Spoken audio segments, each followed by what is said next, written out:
আসসালামু আলাইকুম প্রিয় শিক্ষার্থীরা, তোমাদের জন্য তোমাদের অর্ধবার্ষিক পরীক্ষার জন্য আমরা অষ্টম শ্রেণীকে ডেডিকেটেড করে তোমাদের জন্য অনেক ক্লাস নিয়ে এসেছি। সেই ধারাবাহিকতায় আমরা তোমাদের বিজ্ঞানের সবগুলো চ্যাপ্টারই পড়িয়ে দিচ্ছি, যার মধ্যে আজকে আমি তোমাদের সাথে বিজ্ঞানের দ্বিতীয় চ্যাপ্টার নিয়ে আলোচনা করতে এসেছি। আমি সালিম সাদমান সাফল্য তোমাদের সাথে বিজ্ঞান এবং বাংলা দ্বিতীয় নিয়ে থাকবো এবং তোমাদের সকল ভাইয়া আপুরা যারা আছে সবাই তোমাদের জন্য অনেক ভালো ভালো ক্লাস নিয়ে আসবে। তোমরা প্রত্যেকটা ক্লাস অনেক সুন্দর করে করবা ইনশাল্লাহ। আমরা কথা না বেরিয়ে ক্লাস শুরু করতেছি। তো আমরা আজকে পড়ব আমাদের বিজ্ঞানের দ্বিতীয় অধ্যায়, যেটা কি জীবের বৃদ্ধি ও বংশগতি। আমাদের এই চ্যাপ্টারটা কিন্তু প্রত্যেকটা স্কুলের পরীক্ষার জন্য থেকে শুরু করে সবসময় অনেক গুরুত্বপূর্ণ। আর এই চ্যাপ্টারের যে তোমার টপিকগুলা, সেই টপিকগুলা গিয়ে তোমার অলওয়েজ পরীক্ষাতে আসবে এবং এটা তোমরা একদম এইচএসসি পর্যন্তই পাবা। এই ক্লাস 8-এ যেই তুমি কোষ বিভাজন জিনিসটা পড়বা, সেটা গিয়ে দেখবা ক্লাস 9-এ আসতেছে এবং কলেজেও আসতেছে। তো আজকে এই ক্লাসটা তোমরা সবাই খুব মনোযোগ দিয়ে করবা। আমরা শুরু করতেছি জীবের বৃদ্ধি ও বংশগতি দিয়ে। এখানে জীবের বৃদ্ধি ও বংশগতি। আচ্ছা, জীবের বৃদ্ধি বংশগতি জিনিসগুলো বলতে আমরা কি বুঝবো? মেনলি জীবের বৃদ্ধি মানে কি? দেখো, আমরা যে মানুষ, আমাদের সবার কি বৃদ্ধি হচ্ছে না? আমরা মায়ের পেটে যেরকম ছিলাম, মায়ের জন্ম নেওয়ার পর যেমন ছিলাম, এখন কিন্তু ঠিক তেমন নেই। আমাদের কন্টিনিউয়াসলি আমাদের বৃদ্ধি হচ্ছে, আমাদের শারীরিক পরিবর্তন হচ্ছে। তো এই জিনিসটা প্রত্যেকটা প্রাণী জগতের প্রত্যেকটা প্রাণীর ক্ষেত্রেই হয়ে থাকে, যে তারা জীবন শুরু করে একটা মাত্র কোষ দিয়ে এবং পরবর্তীতে সেই একটা কোষ থেকেই তোমার অনেকগুলা কোষে একটা পরিণত প্রাণীতে রূপান্তরিত হয়। তো সেক্ষেত্রে জীবের তোমার জীবের বৃদ্ধি জিনিসটা এই জিনিসটাকেই বোঝাচ্ছে, যে তোমার এককোষী প্রাণী জন্ম নেওয়ার পর থেকে তারা যে প্রক্রিয়ায় বহুকোষী প্রাণীতে পরিণত হয় এবং পরিণত একটা বডির যে ঘটনা আছে সেটা পায়, সেই জিনিসটাই গিয়ে জীবের বৃদ্ধি। আর বংশগতি কি? দেখো, আমরা প্রত্যেকে কিন্তু আমাদের বাবা মা, আমাদের দাদা দাদি, আমাদের পূর্বপুরুষদের নানা বৈশিষ্ট্য বহন করে থাকি। তো এই যে পূর্বপুরুষদের বৈশিষ্ট্য বহন করার দিকটা, সেটাই গিয়ে জীবের বংশগতি। তো এখন আমরা জীবের বৃদ্ধি কিভাবে হয়ে থাকে? জীবের বৃদ্ধি প্রধানত হয়ে থাকে গিয়ে তোমার কোষ বিভাজন প্রক্রিয়ার মাধ্যমে। তো আমরা এই ক্লাসের শুরুর পার্টগুলোতে আমরা পড়বো কোষ বিভাজন, এবং কোষ বিভাজন থেকে নানা ধরনের ডিটেলস পড়তে হবে। নেক্সট আমরা আমাদের বংশগতি এবং বংশগতির সাথে জড়িত কতগুলো জিনিস সম্পর্কে একটু পড়বো। তো আমরা যদি শুরু করি, দেখো এখানে প্রথমেই আছে একটি জীবের দেহ কি দিয়ে গঠিত। আমরা জানি প্রত্যেকটা জীবের দেহ গিয়ে তোমার কোষ দিয়ে গঠিত, এবং এককোষী জীবগুলো কোষ বিভাজনের দ্বারা একটি থেকে দুইটি, দুইটি থেকে চারটি কোষে বিভক্ত হয় এবং এভাবে তারা বৃদ্ধি এবং বংশবৃদ্ধি করে থাকে। তো বহুকোষী জীবের দেহকোষের সংখ্যা বৃদ্ধি হয়ে জীবদের সামগ্রিক বৃদ্ধি ঘটে। ডিম্বাণু নিষিক্ত হওয়ার পর বহুকোষী জীবের জীবন শুরু হয় এবং একটি মাত্র কোষ থেকে। তাহলে এই যে আমি যে জিনিসটা বলতেছিলাম, দেখো আমরা তোমার নিষিক্ত হওয়ার পর, এটা তোমার আমাদের যে বংশগতির জিনিসটা আছে, সেখানে আমাদের জীবন শুরু হয় আমাদের মায়ের একটা মেয়ের তোমার মার থেকে একটা গ্যামেট পেয়ে থাকি, বাবার থেকে একটা গ্যামেট পেয়ে থাকি। ওই দুইটা গ্যামেট যখন মিলিত হয় সেটাকে বলা হয় নিষিক্ত হওয়া, ফার্টিলাইজেশন, বাংলাতে বললে নিষিক্ত হওয়া। তো এই নিষিক্ত হওয়ার পর একটা কোষ তৈরি হয়, যেই কোষটাকে বলা হয় তোমার জাইগোট। তো ওই জাইগোটটা থেকেই আমাদের পরিপূর্ণ জীবন শুরু হয়। আচ্ছা, আমি তোমাদের এই জিনিসটা যদি একটু বুঝাতে চাই, দেখো তোমার বাবা এবং মা, আমরা জন্ম নেওয়ার সময় কি বাবা মা দুইজন থেকেই দুইটা করে সেল পেয়েছি, দুইটা করে কোষ পেয়েছি। বাবার থেকে যে জিনিসটা এসেছে সেটাকে বলা হয় গিয়ে পুংগ্যামেট, এবং আমাদের মায়ের থেকে যেই জিনিসটা পেয়েছি সেটা গিয়ে স্ত্রীগ্যামেট।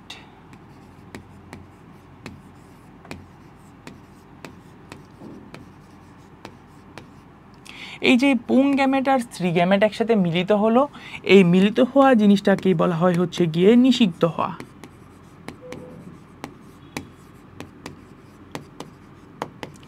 এই নিষিক্ত হওয়ার মাধ্যমে তোমার পুংগ্যামেট এবং স্ত্রীগ্যামেট মিলিত হওয়ার মাধ্যমে তৈরি হয় গিয়ে জাইগোট। পুংগ্যামেট এবং স্ত্রীগ্যামেট মিলিত হয়ে তৈরি হয় হচ্ছে জাইগোট। আর এই জাইগোট দিয়েই হচ্ছে আমাদের জীবন শুরু হয়। এই জাইগোট হচ্ছে সেই একটা কোষ, যেই একটা কোষ থেকে আমাদের জীবন শুরু হয়েছে, এবং এই একটা কোষই পর্যায়ক্রমে তোমার হচ্ছে বিভাজিত হয়ে হয়ে হয়ে হয়ে একটা পরিপূর্ণ মানুষের আকারে আসবে। এবং এটা কিন্তু অনেক চলমান একটা প্রক্রিয়া। এই যে দেখো, আমি এখানে দাঁড়িয়ে ক্লাস নিচ্ছি, তখনও আমার শরীরে হচ্ছে কোষ বিভাজন চলতেছে, তোমরা ক্লাস করতেছো, তোমাদের শরীরে তখনও কোষ বিভাজন চলতেছে।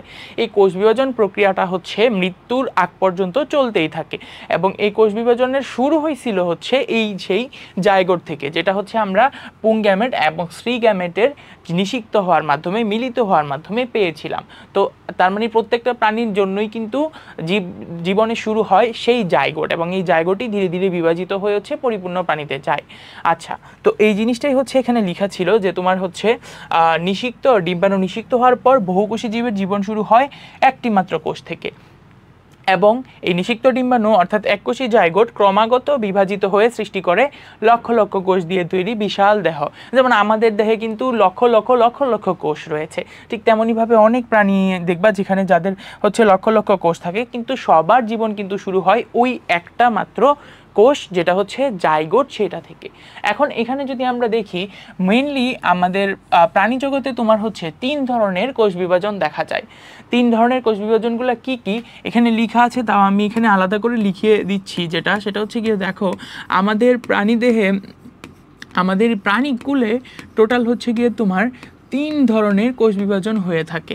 একটা হচ্ছে অ্যামাইটোসিস, একটা হচ্ছে মাইটোসিস,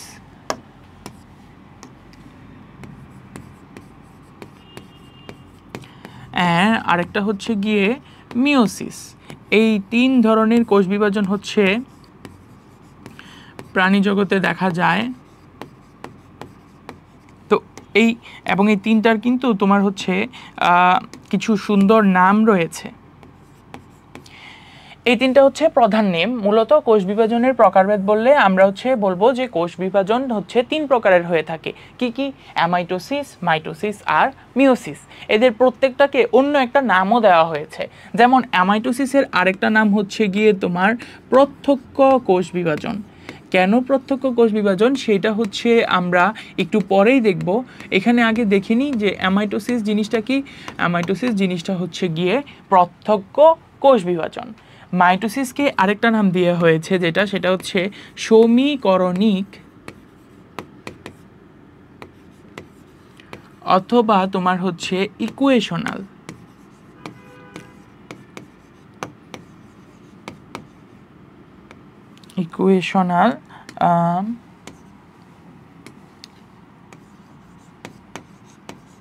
কোষ বিভাজন। আর মিওসিসকে আরেকটা নাম দেওয়া হয়েছে হচ্ছে গিয়ে তোমার রিডাকশনাল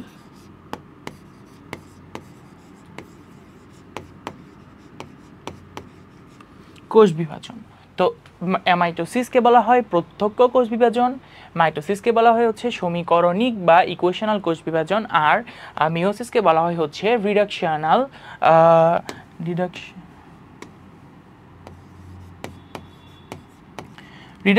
কোষ বিভাজন। তো আমরা হচ্ছে এই 3টা কোষ বিভাজন নিয়েই বিস্তারিতভাবে পড়ব। তখনই তোমাদের এক্সপ্লেন করে দিব যে অ্যামাইটোসিসকে কেন প্রত্যক্ষ কোষ বিভাজন বলা হচ্ছে, মাইটোসিস কেন সমীকরণিক বা ইকুয়েশনাল, এবং মিওসিস কেন হচ্ছে রিডাকশনাল। তো আমরা হচ্ছে পরের স্লাইডে যাচ্ছি, যেখানে শুরু হয়ে গিয়েছে হচ্ছে অ্যামাইটোসিস কোষ বিভাজন। আচ্ছা, আমরা একটু আগের স্লাইডে কি পড়ে আসলাম? অ্যামাইটোসিস মানে কি? অ্যামাইটোসিসের আরেকটা অর্থ হচ্ছে প্রত্যক্ষ কোষ বিভাজন। অ্যামাইটোসিসের আরেকটা নাম হচ্ছে প্রত্যক্ষ কোষ বিভাজন। তো অ্যামাইটোসিসকে প্রত্যক্ষ কোষ বিভাজন কেন বলো, এটাও আগে একটু দেখবো। আগে আমরা একটু বইয়ের পড়া পড়ি, যেখানে লেখা আছে কি দেখো, এই ধরনের কোষ বিভাজন ব্যাকটেরিয়া, ইস্ট, ছত্রাক, এমিবা ইত্যাদি এককোষী জীবে হয়। আচ্ছা, এই জিনিসটা তোমাদের আমি একটু এক্সপ্লেন করে নিচ্ছি। এখানে তোমার অ্যামাইটোসিস কোষ বিভাজন যেটা, অ্যামাইটোসিস,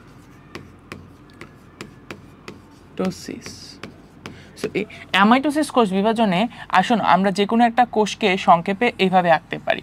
এখানে মাঝামাঝি সেটা হচ্ছে গিয়ে আমার নিউক্লিয়াস, আর সবগুলো হচ্ছে আমরা অলরেডি কিন্তু কোষ জিনিসটা কি সেটা জানার কথা। কোষ হচ্ছে কি? কোষ হচ্ছে আমাদের গঠনগত এবং কার্যকরী একক। আমাদের যে কোনো প্রাণীর অ্যাকচুয়ালি যে কোনো প্রাণীরই হচ্ছে গাঠনিক এবং কার্যকরী এককের নাম হচ্ছে কোষ। তো আমরা একটা কোষকে একদম সংক্ষেপে ছোট করে কিভাবে আঁকতে পারি, আমরা একটা কোষকে হচ্ছে গিয়ে তোমার এইরকমভাবে আঁকবো, যেখানে নিউক্লিয়াস থাকবে আর হচ্ছে গিয়ে সাইটোপ্লাজম থাকবে। তো এইভাবে হচ্ছে যে কোনো একটা কোষ আঁকা যায়। আমি ধরে নিলাম এটা হচ্ছে একটা কোষ, হ্যাঁ। তো অ্যামাইটোসিস কোষ বিভাজন প্রক্রিয়াটা হচ্ছে এমন একটা কোষ, আচ্ছা কোষ বিভাজন জিনিসটা কি? কোষ বিভাজন মানে হচ্ছে কোষ বিভাজিত হওয়া।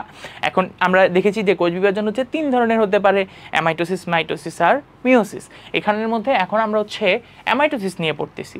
তো অ্যামাইটোসিস হয় হচ্ছে প্রধানত তোমার যে এককোষী প্রাণীগুলো আছে তাদের ক্ষেত্রে।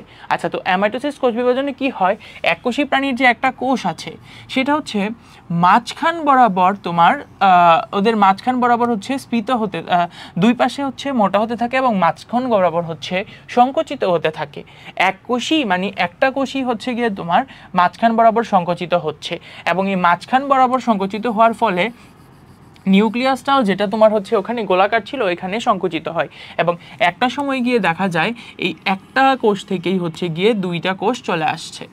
এইটাই হচ্ছে অ্যামাইটোসিস বা প্রত্যক্ষ কোষ বিভাজন। মানে এখানে তোমার হচ্ছে কোনো জটিল প্রক্রিয়া নাই, কোষ বিভাজনের জন্য অনেক ধরনের প্রক্রিয়া আছে।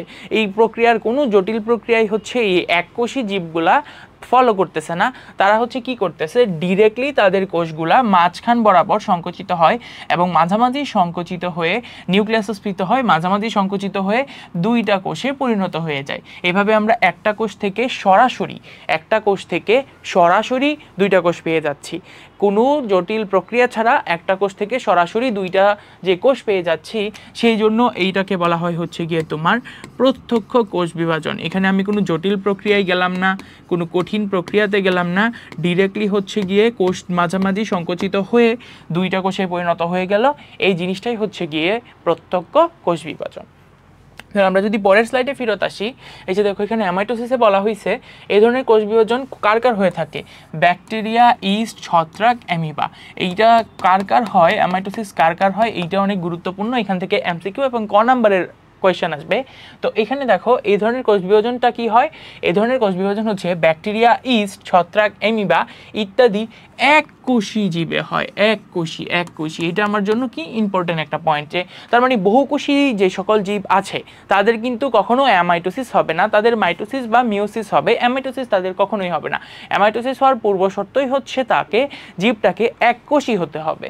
তো এখানে কি হচ্ছে দেখো, এই ধরনের কোষ বিভাজনে ব্যাকটেরিয়া, ইস্ট, ছত্রাক, অ্যামিবা ইত্যাদি এককোষী জীবে হয়ে থাকে, এবং এই এককোষী জীবগুলো কি হয়, অ্যামাইটোসিস প্রক্রিয়ায় বিভক্ত হয়ে বংশবৃদ্ধি করে। এই ধরনের কোষ বিভাজনের নিউক্লিয়াসটি ডাম্বেলের আকার ধারণ করে এবং প্রায় মাঝ বরাবর সংকুচিত হয়। আমরা ডাম্বেল জিনিসটা কি জানি, ডাম্বেল জিনিস হচ্ছে দুই দিক দিয়ে মোটা থাকবে এবং মাঝামাঝি হচ্ছে গিয়ে সরু থাকবে। তো এই যে এই সেলটাতেও এরকম ডাম্বেল আকারই ধারণ করতেছে, সেলটা হচ্ছে মাঝ বরাবর সংকুচিত হয়ে যাচ্ছে, দুই পাশে স্ফীত হয়ে যাচ্ছে। এই ডাম্বেল আকার ধারণ করেই হচ্ছে সরাসরি তোমার দুইটা সেলে কনভার্ট হয়ে যাবে। তো এখানে ডাম্বেলের আকার ধারণ করে এবং প্রায় মাঝ বরাবর সংকুচিত হয় এবং পরস্পর থেকে বিচ্ছিন্ন হয়ে যায়। এর ফলে কি হয়, দুটি অপত্য নিউক্লিয়াসে পরিণত হয়। একই সময় সাইটোপ্লাজমও মাঝ বরাবর সংকুচিত হয়ে দুটি কোষে পরিণত হয়। এই ধরনের বিভাজনে কি হয়, মাতৃকোষের নিউক্লিয়াস এবং সাইটোপ্লাজম সরাসরি বিভক্ত হয়ে দুটি অপত্য কোষ সৃষ্টি করে, তাই একে হচ্ছে প্রত্যক্ষ কোষ বিভাজন বলা হয়ে থাকে। আমরা আগে থেকেই বলতেছিলাম যে অ্যামাইটোসিস কি, অ্যামাইটোসিস হচ্ছে একটা প্রত্যক্ষ কোষ বিভাজন প্রক্রিয়া। তো এই প্রত্যক্ষ কোষ বিভাজন প্রক্রিয়া কেন বলা হচ্ছে, কারণ এখানে কি মাতৃকোষের নিউক্লিয়াস এবং সাইটোপ্লাজম সরাসরি বিভক্ত হয়ে তোমার হচ্ছে নিউক্লিয়াস এবং সাইটোপ্লাজম সরাসরি বিভক্ত হয়ে অপত্য কোষের সৃষ্টি করেছে, এবং এই অপত্য কোষের সৃষ্টিটা সরাসরি কোনো জটিল প্রক্রিয়া ছাড়া হয়েছে বলে এই জিনিসটাকে বলা হচ্ছে গিয়ে প্রত্যক্ষ কোষ বিভাজন। আমরা পরের স্লাইডে যাই, যেখানে তোমার হচ্ছে এখানে অ্যামাইটোসিসেরই একটা ফিগার দেওয়া হয়েছে সুন্দর করে। এইটা হচ্ছে জাস্ট এমনি তোমাদের দেখানোর জন্য যে এখানে হচ্ছে কি, যে একটা নিউক্লিয়াস থেকে কিভাবে হচ্ছে তোমার অ্যামাইটোসিস বিভাজন প্রক্রিয়ায় অনেকগুলো নিউক্লিয়াস হয়ে যাচ্ছে। বাট আমরা পরীক্ষার খাতায় কিন্তু এই চিত্রটা আঁকবো। এই চিত্রটা আমাদের জন্য আঁকা অনেক সহজ, এবং এই চিত্র আঁকলে তুমি যদি তোমার হচ্ছে বিজ্ঞানের যে জীববিজ্ঞান ভিত্তিক চ্যাপ্টারগুলো আছে সেগুলোতে যত বেশি চিত্র আঁকবা তত বেশি দেখবা তোমাকে নাম্বার দেওয়া হচ্ছে। তো তোমরা সবাই কিন্তু অ্যামাইটোসিসের এই ফিগারটা আঁকতে পারো, ওইটাতে যাওয়ার দরকার নাই, যেটা অনেক কঠিন হয়ে যায়। আচ্ছা, তো আমরা অ্যামাইটোসিস থেকে এইটুকুই পড়া ছিল। অ্যামাইটোসিস থেকে আমাদের যে জিনিসটা মনে রাখতে হবে সেটা হচ্ছে অ্যামাইটোসিস হচ্ছে কাদের কাদের, এবং তোমার হচ্ছে অ্যামাইটোসিসটা মানে এককোষিতে হয় নাকি বহুকোষিতে হয়। তো আমরা এখন পরের কোষ বিভাজনে চলে আসছি, যেটা হচ্ছে মাইটোসিস কোষ বিভাজন, বা মাইটোসিস কোষ বিভাজনের আরেকটা কি নাম দিয়েছিলাম আমি, সমীকরণিক কোষ বিভাজন। মাইটোসিস কোষ বিভাজন প্রক্রিয়াকে সমীকরণিক কোষ বিভাজন প্রক্রিয়ার কারণটা আমি যদি আগে ব্যাখ্যা করে নিই তাহলে তোমাদের ভালো হবে। দেখো, মাইটোসিস কোষ বিভাজন প্রক্রিয়াতে কি হয়, মাইটোসিস কোষ বিভাজন প্রক্রিয়া ফার্স্ট অফ অল হবে হচ্ছে বহুকোষী প্রাণীতে। আচ্ছা, আমরা উদাহরণস্বরূপ মানুষকেই ধরি। হ্যাঁ, আমরা হচ্ছে মানুষের ক্রোমোজোম নাম্বারটা মানুষের বডিতে তোমার হচ্ছে বংশগতির কিছু বস্তু থাকে যেটাকে বলা হয় ক্রোমোজোম। এটা হচ্ছে আমাদের নিউক্লিয়াসের একটা অংশ। ক্রোমোজোম হচ্ছে আমাদের নিউক্লিয়াসের একটা অংশ। তো মানুষের ক্রোমোজোমকে আমরা সবসময় ধরি 2n সংখ্যা হিসাবে লিখলে সেটা হচ্ছে 46 জোড়া মানবদেহের ক্রোমোজোম, 46টি, অথবা তোমার হচ্ছে গিয়ে 23 জোড়া। এটা হচ্ছে মানবদেহের ক্রোমোজোম সংখ্যা। 2n জিনিসটা এই 23 জোড়াকেই তোমার হচ্ছে রিপ্রেজেন্ট করতেছে। তো মানুষের দেহের ক্রোমোজোম জিনিসটা আমাদের বংশগতির জন্য জানতে হবে, কারণ এই ক্রোমোজোম দিয়ে কিন্তু বংশগতিটা মানে তোমার হচ্ছে বংশগতির বৈশিষ্ট্যগুলো একটা থেকে আরেকটা প্রজন্মে যেয়ে থাকে। তো মানুষের দেহে ক্রোমোজোম হচ্ছে গিয়ে তোমার টোটাল 46টা বা 23 জোড়া। তো মাইটোসিস কোষ বিভাজন প্রক্রিয়ায় কি হয়, এই যে ধরো একটা সেল, মানুষের বডির একটা কোষ হচ্ছে গিয়ে তোমার মাইটোসিস কোষ বিভাজন প্রক্রিয়ায় 2টা কোষে পরিণত হয়, এবং 2টা কোষে পরিণত হওয়ার সময় ওদের যে ক্রোমোজোম নাম্বার, যেটা বলছিলাম হচ্ছে 2n, সেই ক্রোমোজোম নাম্বারটাই থাকে। অর্থাৎ ওরা বিভাজিত হয়েছে ঠিকই, কিন্তু ওদের যে তোমার হচ্ছে কোষের ক্রোমোজোম নাম্বার সেটাতে কোনো পরিবর্তন আসে নাই, ক্রোমোজোম নাম্বার একই আছে। আচ্ছা, কোষ বিভাজনের সময় যেই কোষটা বিভাজিত হয় তাকে বলা হয় হচ্ছে গিয়ে মাতৃকোষ, আর বিভাজিত হয়ে যেই কোষগুলো তৈরি হয় তাদেরকে বলা হয় হচ্ছে অপত্য কোষ। ইংলিশে বললে মাদার সেল, মাতৃকোষ, আর অপত্য কোষ মানে হচ্ছে ডটার সেল। তো যে কোষটা বিভাজিত হয়েছে সেটা মাতৃকোষ, যে কোষটা তৈরি হয়েছে বিভাজনের মাধ্যমে সেটা হচ্ছে গিয়ে অপত্য কোষ। তো মাইটোসিস কোষ বিভাজন প্রক্রিয়ায় মাতৃকোষের ক্রোমোজোম যেই সংখ্যাটা, ক্রোমোজোম নাম্বার, এবং তোমার হচ্ছে অপত্য কোষের ক্রোমোজোম নাম্বার সমান থাকে, এবং এই অপত্য কোষ মাতৃকোষের সমগুণ সম্পন্ন হয়। 2টা কারণ, একটা হচ্ছে কি মাতৃকোষের যে ক্রোমোজোম নাম্বার, অপত্য কোষের ক্রোমোজোম নাম্বারটা একই থাকে, এবং এই ক্রোমোজোম নাম্বার একই থাকার জন্য এদেরকে বলা হয় হচ্ছে গিয়ে তোমার এক হচ্ছে একই থাকে, 2 হচ্ছে সমগুণ সম্পন্ন হয়, মানে একই বৈশিষ্ট্যের থাকে। এই দুইটা কারণেই হচ্ছে গিয়ে তোমার মাইটোসিসকে বলা হয়ে থাকে সমীকরণিক কোষ বিভাজন। এটা কিন্তু তোমাদের কোয়েশ্চেনে অনেক সময় সিকিউ এর খ নাম্বারে এই টাইপের কোয়েশ্চেন আসে। তোমার হচ্ছে যেমন মাইটোসিসকে কেন সমীকরণিক কোষ বিভাজন বলা হয়, ইকুয়েশনাল কোষ বিভাজন বলা হয়, অথবা হচ্ছে গিয়ে মাইটোসিস ইকুয়েশনাল কোষ বিভাজন বলতে কি বুঝো, তখন তোমরা এই জিনিসটাকে এভাবে এক্সপ্লেন করে দিবা যে মাইটোসিস কোষ বিভাজন প্রক্রিয়ায় একটা কোষ বিভাজিত হয়ে 2টা কোষে পরিণত হয়, একটা মাতৃকোষ বিভাজিত হয়ে 2টা অপত্য কোষে পরিণত হয়, এবং মাতৃকোষের যে ক্রোমোজোম সংখ্যা অপত্য কোষের ক্রোমোজোম সংখ্যা সমান থাকে, মাতৃকোষের যে গুণগুলা অপত্য কোষ সেই সমগুণ সম্পন্ন হয়। সেই জন্য হচ্ছে মাইটোসিস কোষ বিভাজনকে বলা হয় সমীকরণিক কোষ বিভাজন। এটা হচ্ছে তাহলে বেসিক একটা আইডিয়া নিলাম আমরা মাইটোসিস কোষ বিভাজন নিয়ে। তো এইখানে মাইটোসিস কোষ বিভাজন নিয়ে যে জিনিসটা লেখা হয়েছে আমাদের বইয়ে সেটা হচ্ছে কি উন্নত শ্রেণীর প্রাণী। এই যে দেখো, আমরা মাইটোসিসে কিন্তু পড়েছিলাম এককোষী প্রাণীতে। এখানে হচ্ছে কি উন্নত শ্রেণীর প্রাণী এবং উদ্ভিদের দেহকোষে মাইটোসিস প্রক্রিয়ায় বিভাজিত হয়। এই প্রক্রিয়ায় মাতৃকোষের নিউক্লিয়াস একবার বিভাজিত হয়ে সম আকৃতির, সমগুণ সম্পন্ন এবং সমসংখ্যক ক্রোমোজোম বিশিষ্ট 2টি অপত্য কোষ সৃষ্টি করে। এই মাইটোসিস কোষ বিভাজনের ফলে প্রাণী এবং উদ্ভিদ দৈর্ঘ্যে এবং প্রস্থে বৃদ্ধি পায়। এটা আমাদের জন্য আরেকটা ইম্পর্টেন্ট লাইন, যেটা হচ্ছে কি মাইটোসিস কোষ বিভাজনের কাজ দরকারটা কি, মাইটোসিস কোষ বিভাজনের মাধ্যমে আমাদের কি লাভ হচ্ছে। মাইটোসিস কোষ বিভাজনের মাধ্যমে উদ্ভিদ এবং প্রাণী তোমার হচ্ছে দৈর্ঘ্য এবং প্রস্থে বৃদ্ধি পায়, এবং এই ধরনের বিভাজন দ্বারা কি হয়, উদ্ভিদের ভাজক টিস্যুর কোষের সংখ্যার বৃদ্ধি ঘটে। আমাদের যে দেহকোষগুলা না, আমাদের দেহকোষগুলোর বৃদ্ধিও কিন্তু এই মাইটোসিস কোষ বিভাজনের মাধ্যমেই হয়ে থাকে। তো আমরা হচ্ছে এখন মাইটোসিসটাকে ডিটেলসে পড়তে হবে। মাইটোসিসের বৈশিষ্ট্য যদি দেখি, মাইটোসিস কোষ বিভাজন কি, এক ধরনের বিভাজন পদ্ধতি। এইখানে দেখো, এখানে মাতৃকোষের যে নিউক্লিয়াসটি মাত্র একবার বিভাজিত হয়। মাইটোসিসের মাতৃকোষের নিউক্লিয়াসটি মাত্র একবার বিভাজিত হয়। মাইটোসিসটি বিভাজিত হয়ে কি করে, সমগুণ সম্পন্ন দুটি অপত্য কোষ সৃষ্টি করে, এবং তোমার এই ধরনের বিভাজনে মাতৃকোষের ক্রোমোজোম সংখ্যা এবং অপত্য কোষের ক্রোমোজোম সংখ্যা কিন্তু সমান থাকে, অর্থাৎ ক্রোমোজোমের সংখ্যা অপরিবর্তিত থাকে। এই ধরনের বিভাজনে প্রতিটি ক্রোমোজোম লম্বালম্বিভাবে দুভাগে বিভক্ত হয়, ফলে সৃষ্ট নতুন কোষ দুটিতে ক্রোমোজোম সংখ্যা মাতৃকোষের ক্রোমোজোম সংখ্যার সমান থাকে। সেটার জন্য হচ্ছে মাইটোসিস কোষ বিভাজনকে বলা হয় ইকুয়েশনাল বা সমীকরণিক কোষ বিভাজন।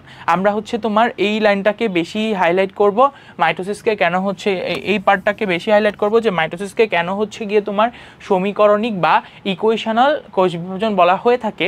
কারণ হচ্ছে কি, এখানে মাতৃকোষের ক্রোমোজোম সংখ্যা এবং তোমার হচ্ছে গিয়ে অপত্য কোষের ক্রোমোজোম সংখ্যা সমান থাকে। এই ক্রোমোজোম সংখ্যা সমান থাকার জন্যই হচ্ছে এদেরকে সমীকরণিক বিভাজন বলা হচ্ছে। আমরা পরের স্লাইডে যাই।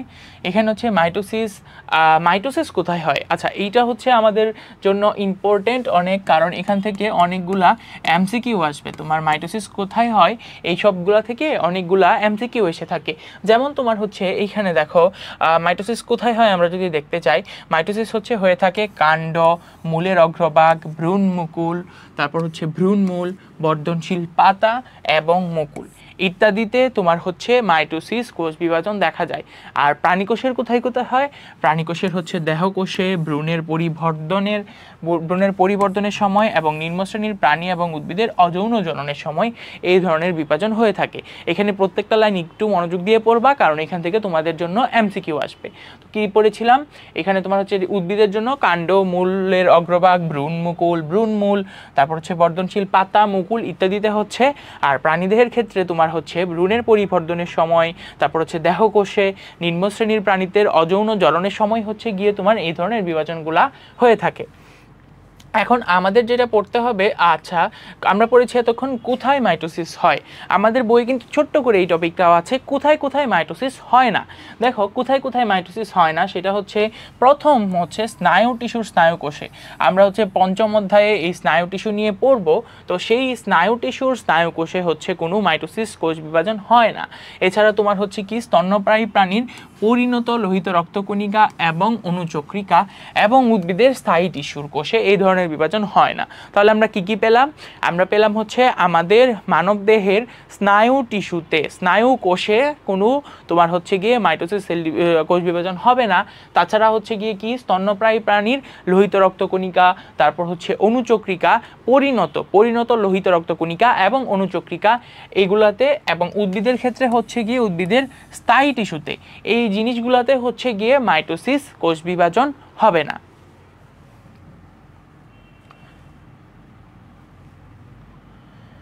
আচ্ছা, এখানে তোমার মাইটোসিসের বিভিন্ন ধাপ নিয়ে আলোচনা করেছে। তার আগে আমরা হচ্ছে একটু মাইটোসিস কোষ বিভাজনটাকে পড়ে নিই। এখানে দেখো, আমরা হচ্ছে মাইটোসিস কোষ বিভাজনের অ্যাকচুয়ালি প্রক্রিয়া পড়ব এখন।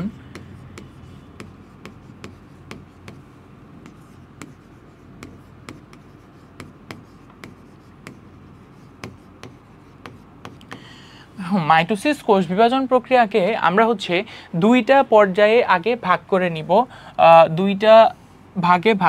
আগে মাইটোসিস কোষ বিভাজনের তোমার হচ্ছে একটা কোষের প্রধানত তোমার হচ্ছে দুইটা অংশ থাকে, একটা কোষের অংশ থাকে দুইটা, একটা কোষে তোমার হচ্ছে থাকে নিউক্লিয়াস,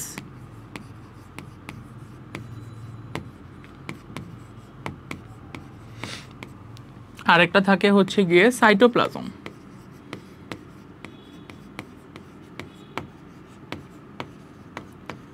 একটা একটা কোষের দুইটা অংশ থাকে, নিউক্লিয়াস এবং সাইটোপ্লাজম। তো একটা কোষের বিভাজন বললে কিন্তু ওর নিউক্লিয়াসের বিভাজনও বোঝাবে, ওর সাইটোপ্লাজমের বিভাজনও বোঝাবে। কোষের পার্ট হচ্ছে গিয়ে নিউক্লিয়াস আর সাইটোপ্লাজম, এবং একটা কোষ বিভাজিত হয়েছে মানে ওই কোষের নিউক্লিয়াসও বিভাজিত হয়েছে, ওই কোষের সাইটোপ্লাজমও বিভাজিত হয়েছে। তো এখন নিউক্লিয়াসের বিভাজনকে বলা হয় হচ্ছে গিয়ে তোমার ক্যারিওকাইনেসিস। নিউক্লিয়াসের বিভাজনকে বলা হয় ক্যারিওকাইনেসিস।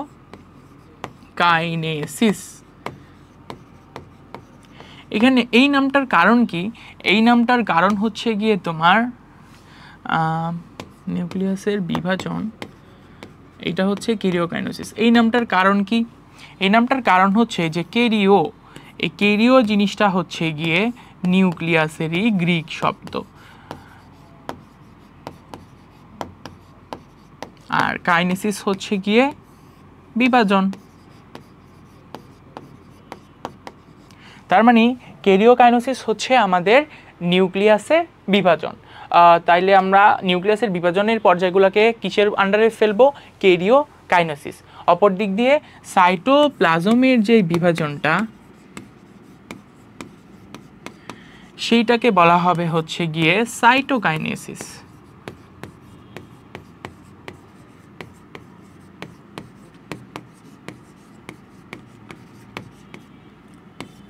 এই সেম, সাইটো মানে হচ্ছে সাইটোপ্লাজম, সাইটো মিনস হচ্ছে সাইটোপ্লাজম, আর কাইনেসিস মানে হচ্ছে গিয়ে বিভাজন। তাহলে সাইটোকাইনেসিস মানে হচ্ছে সাইটোপ্লাজমের বিভাজন। তো আমাদের মাইটোসিস কোষ বিভাজন প্রক্রিয়াটা কিন্তু এই দুইটা ভাগে ভাগ হয়ে গিয়েছে, যেটা হচ্ছে ক্যারিওকাইনেসিস অর্থাৎ নিউক্লিয়াসের বিভাজন, এবং যেটা হচ্ছে সাইটোকাইনেসিস অর্থাৎ সাইটোপ্লাজমের বিভাজন। আচ্ছা, এখানে তোমার হচ্ছে মাইটোসিস কোষ বিভাজন শুরু করার আগে আমি আরেকটা জিনিস পড়ায় নিতে চাই, সেটা হচ্ছে গিয়ে তোমার ইন্টারফেস। ইন্টারফেস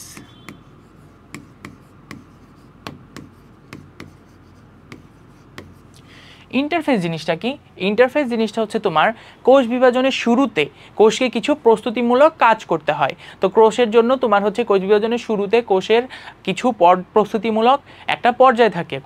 কোষ নিজেকে বিভাজিত করার আগে কিছু প্রস্তুতিমূলক কাজ করে থাকে। ওই কাজটা যেই পর্যায়ে হয় সেটাই হচ্ছে গিয়ে ইন্টারফেস।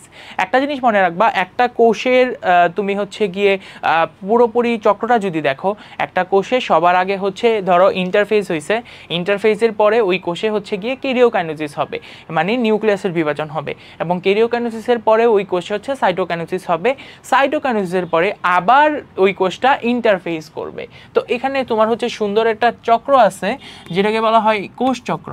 ইন্টারফেস থেকে তোমার হবে হচ্ছে নিউক্লিয়ার বিভাজন মানে ক্যারিওকাইনেসিস,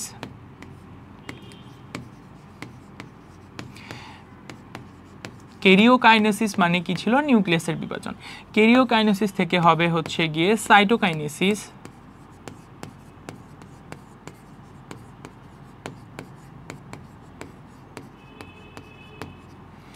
আর সাইটোকাইনেসিস থেকে হয় হচ্ছে ইন্টারফেস। এই খুব সুন্দর একটা সিরিয়াল মেনটেন হয় ইন্টারফেস, ক্যারিওকাইনেসিস এবং সাইটোকাইনেসিসের মাঝখানে। এই জিনিসটাকে বলা হয় কোষচক্র। যদিও এখন আমাদের কোষচক্র আমাদের বর্তমান তোমার হচ্ছে সিলেবাসের পার্ট না, তবে একটু বলে রাখলাম। তোমার হচ্ছে নিউক্লিয়াসের কোষ বিভাজনের শুরুতে কোষকে কিছু প্রস্তুতিমূলক কাজ করতে হয়, সেই পর্যায়টা, সেই কাজ করার পর্যায়টাই হচ্ছে ইন্টারফেস। এখন এই ইন্টারফেসে তোমার হচ্ছে কি হচ্ছে, ইন্টারফেসে কোষ প্রস্তুতিমূলক কাজ করতেছে এবং ইন্টারফেস শেষ হওয়ার পরেই হচ্ছে ক্যারিওকাইনেসিস অর্থাৎ নিউক্লিয়াসের ডিভিশন শুরু হয়ে যায়, নিউক্লিয়াসের বিভাজন শুরু হয়ে যায়। নিউক্লিয়াসের বিভাজন শেষ হওয়ার সাথে সাথে হচ্ছে সাইটোকাইনেসিস অর্থাৎ সাইটোপ্লাজমের বিভাজন শুরু হয়ে যায়। সাইটোপ্লাজমের বিভাজন শেষ হওয়ার মাধ্যমে তোমার হচ্ছে কোষ বিভাজন কমপ্লিট। তখন আবার ওই বিভাজিত কোষগুলো নতুন করে ইন্টারফেসে যায়, নতুন করে ক্যারিওকাইনেসিস করে, নতুন করে সাইটোকাইনেসিস করে। এভাবে হচ্ছে একটার পর একটা পর্যায়ক্রমে কোষ বিভাজন হয়েই যাচ্ছে। তো আমরা এখানে তোমার হচ্ছে মাইটোসিসকে ভাগ করেছিলাম এভাবে, নিউক্লিয়াসের বিভাজন, সাইটোপ্লাজমের বিভাজন, আমরা ইন্টারফেস কি সেই জিনিসটাও বুঝেছি। এখন হচ্ছে আমরা আমাদের পড়ার দিকে যাচ্ছি। এই যে এখানে হচ্ছে মাইটোসিস কোষ বিভাজন এবং মাইটোসিস কোষ বিভাজনের 5টা পর্যায় এবং 5টা পর্যায়ের একটা চিত্র দেওয়া আছে। যদিও আমরা এটা আঁকবো না, এখানে হচ্ছে উদ্ভিদ কোষের ক্ষেত্রে এবং প্রাণী কোষের ক্ষেত্রে মাইটোসিস কোষ বিভাজনের একটা চিত্র দেওয়া ছিল। এইটা আমরা হচ্ছে পরীক্ষার হলে তো এভাবে আঁকবো না, পরীক্ষার হলে কীভাবে আঁকবো সেটা হচ্ছে ভাইয়া পড়ানোর সময় তোমাদের একটা একটা করে দেখিয়ে দিব। তো আমরা শুরু করতেছি।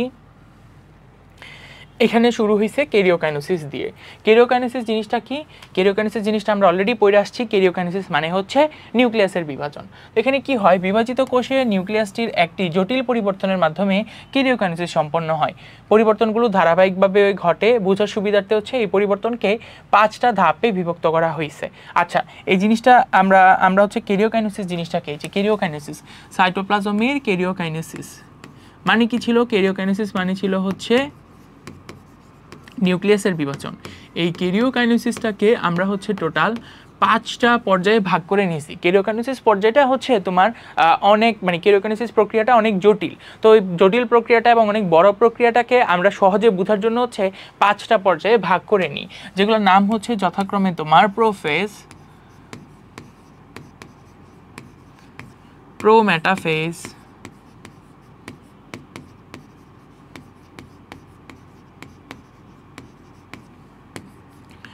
মেটাফেজ,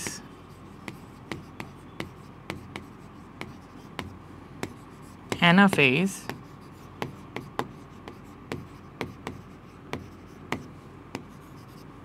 আর হচ্ছে টেলোফেজ। তো কেরিওকাইনেসিস বা নিউক্লিয়াস বিভাজনকে হচ্ছে তোমার এই 5টা পর্যায়ে ভাগ করে নেওয়া হয়েছে: প্রোফেজ, প্রোমেটাফেজ, মেটাফেজ, অ্যানাফেজ আর টেলোফেজ। তো আমাদেরকে হচ্ছে এই 5টা ফেজ সম্পর্কে একটু একটু করে পড়তে হবে এবং এই 5টা পর্যায় থেকেই হচ্ছে চিত্র আঁকা শিখতে হবে। তো আমরা শুরু করি। তো এখানে হচ্ছে গিয়ে তোমার প্রোফেজ দিয়ে স্টার্ট করা হয়েছে। প্রোফেজটা কি? প্রোফেজ হচ্ছে মাইটোসিস কোষ বিভাজনের সবচেয়ে দীর্ঘস্থায়ী ধাপ। সবচেয়ে দীর্ঘস্থায়ী ধাপ হচ্ছে প্রোফেজ। প্রোফেজে কি হয়? এই ধাপে হচ্ছে নিউক্লিয়াস আকারে বড় হয়। পানি বিয়োজন মানে একটা কোষ থেকে পানি হচ্ছে অপসারিত হয়ে যায়। পানি বিয়োজনের মাধ্যমে নিউক্লিয়াস জালিকা ভেঙে গিয়ে কতগুলো নির্দিষ্ট সংখ্যক আঁকা বাঁকা সুতার মতো অংশের সৃষ্টি হয়, এগুলোকে ক্রোমোজোম বলে। এরপর হচ্ছে প্রতিটি ক্রোমোজোম লম্বালম্বিভাবে বিভক্ত হয়ে দুটি ক্রোমাটিড গঠন করে এবং তোমার হচ্ছে এগুলা কি সেন্ট্রোমিয়ার নামক একটি মেরুতে যুক্ত থাকে। তো এটা হচ্ছে তোমাদের বইয়ের লেখাটাই আমি দিয়েছি। আমি যদি নিজের মতো করে এক্সপ্লেন করতে চাই, দেখো প্রোফেজ জিনিসটা কি। প্রোফেজ হচ্ছে মাইটোসিস কোষ বিভাজনের প্রথম পর্যায়। প্রোফেজে শুরুই হয় হচ্ছে গিয়ে নিউক্লিয়াসটা বড় হওয়ার মাধ্যমে। নিউক্লিয়াসটা বড় হয় কেন হয়? কারণ নিউক্লিয়াসটা হচ্ছে প্রশস্ত হয়, যেখানে আকারে বড় হয় লেখা আছে, মানে একই কথা, নিউক্লিয়াস বড় হয়, প্রশস্ত হয়। তো এখানে কেন হয়? কারণ নিউক্লিয়াসে হচ্ছে পানি বিয়োজন হয়, ডিহাইড্রেশন হয়। নিউক্লিয়াস থেকে পানি বিয়োজিত হলে নিউক্লিয়াস হচ্ছে আকারে বড় হয় এবং নিউক্লিয়াস আকারে বড় হওয়ার পাশাপাশি তোমার হচ্ছে এখানে কতগুলো আঁকাবাঁকা সুতার মতো অংশ তৈরি করে। নিউক্লিয়াসে তোমার হচ্ছে যে নিউক্লিয়ার রেটিকুলামটা ছিল না, নিউক্লিয়ার রেটিকুলামটাই হচ্ছে এখানে ক্রোমোজোম হয়ে যায়। নিউক্লিয়ার রেটিকুলামটাই হচ্ছে পানি বিয়োজনের ফলে আঁকাবাঁকা সুতার মতো হয়ে ক্রোমোজোম হয়ে যায় এবং তোমার হচ্ছে এগুলা লম্বালম্বি হয়ে দুটি ক্রোমাটিড গঠন করে এবং এরা হচ্ছে কি সেন্ট্রোমিয়ার নামক একটা মেরু দিয়ে যুক্ত থাকে। তো এখানে আমরা যদি তোমার হচ্ছে প্রোফেজের অবস্থাটা দেখতে চাই, দেখো এখানে আমরা হচ্ছে দুইটা কোষই আঁকবো। দুইটা কোষেই হচ্ছে প্রোফেজের অবস্থাটা দেখব। এটা হচ্ছে আমার উদ্ভিদ কোষ,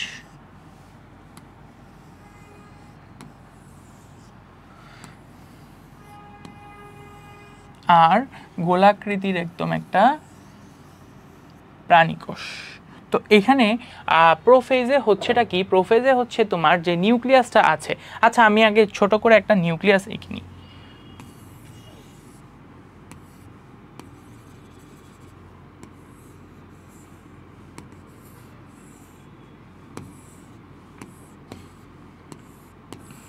এই যে দেখো, এটা হচ্ছে একটা প্রাণী কোষের নিউক্লিয়াস।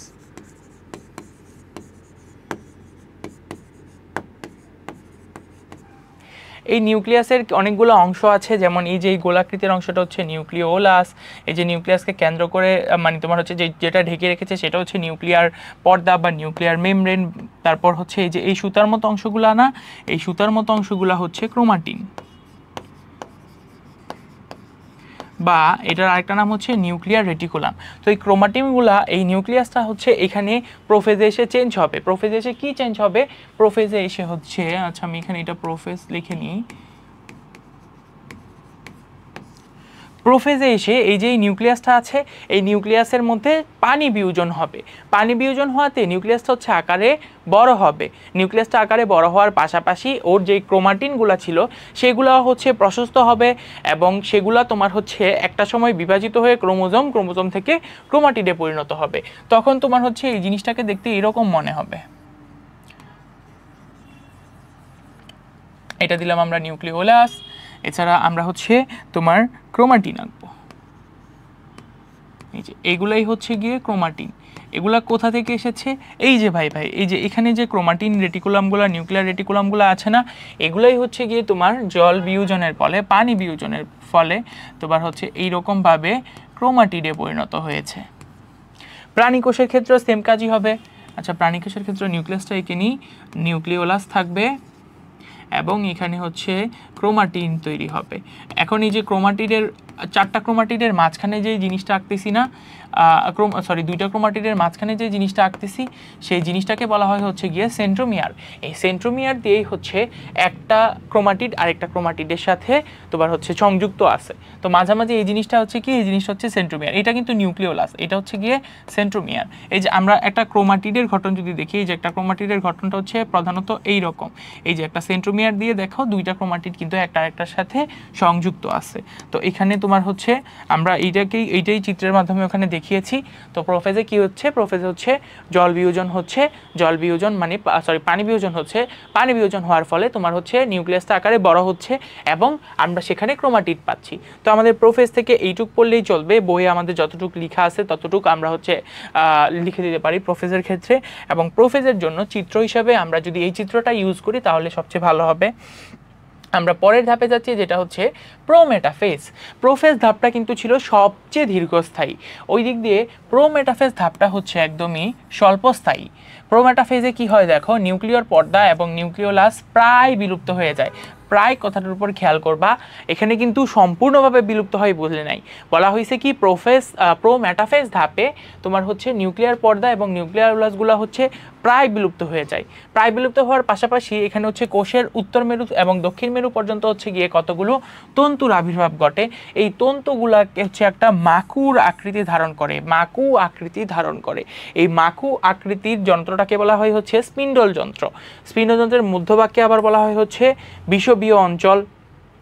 তারপর হচ্ছে প্রাণী কোষে কি হয়, এই সেন্ট্রিওল থেকে হচ্ছে বিচ্ছুরিত রশ্মির মতো অ্যাস্টার রে হয় এবং কোষের দুই বিপরীত মেরুতে হচ্ছে পৌঁছাতে স্পিন্ডল তন্তু গঠন করে। তন্তুগুলো হচ্ছে পরস্পরের সাথে যুক্ত হয়ে স্পিন্ডল যন্ত্র গঠন করে। তো এই জিনিসটাকে আমরা যদি একটা ছবির মাধ্যমে প্রেজেন্ট করতে চাই, আমরা এখানেও হচ্ছে দুইটা কোষ আঁকবো, উদ্ভিদ কোষের ক্ষেত্রে, প্রাণী কোষের ক্ষেত্রে।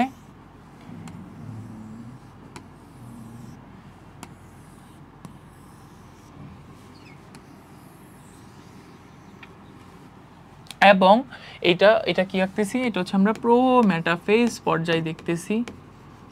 এই যে কোষ বিভাজন জিনিসটা, এই কোষ বিভাজন জিনিসটা পুরোটাই হচ্ছে আসলে চিত্র নির্ভর। তুমি চিত্র বুঝলে তুমি হচ্ছে সুন্দরভাবে প্রক্রিয়াটা বুঝে দিতে পারবা। যেমন এখানে প্রোমেটাফেজে বলাই হয়েছে কি, এখানে হচ্ছে স্পিন্ডল তন্তুর আবির্ভাব ঘটে। এই যে এইটা হচ্ছে গিয়ে, এগুলো হচ্ছে একটা একটা করে স্পিন্ডল তন্তু এবং একসাথে এদেরকে বলা হবে হচ্ছে গিয়ে স্পিন্ডল যন্ত্র।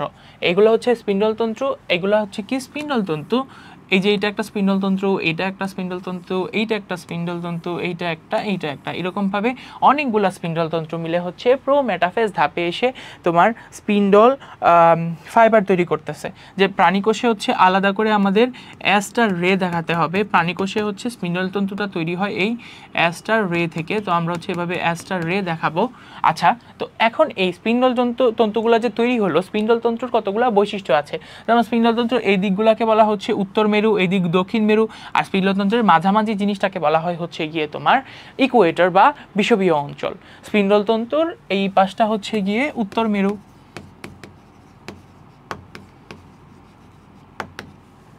এটা হচ্ছে স্পিন্ডল তন্ত্রের দক্ষিণ মেরু, আর একদম মাঝামাঝি যে অঞ্চলটা সেটাকে বলা হয় হচ্ছে, এই যে ধরো এই দিকের মাঝামাঝি অঞ্চলটা, এই পুরাটাই আসলে এটা হচ্ছে গিয়ে বিষুবীয় অঞ্চল।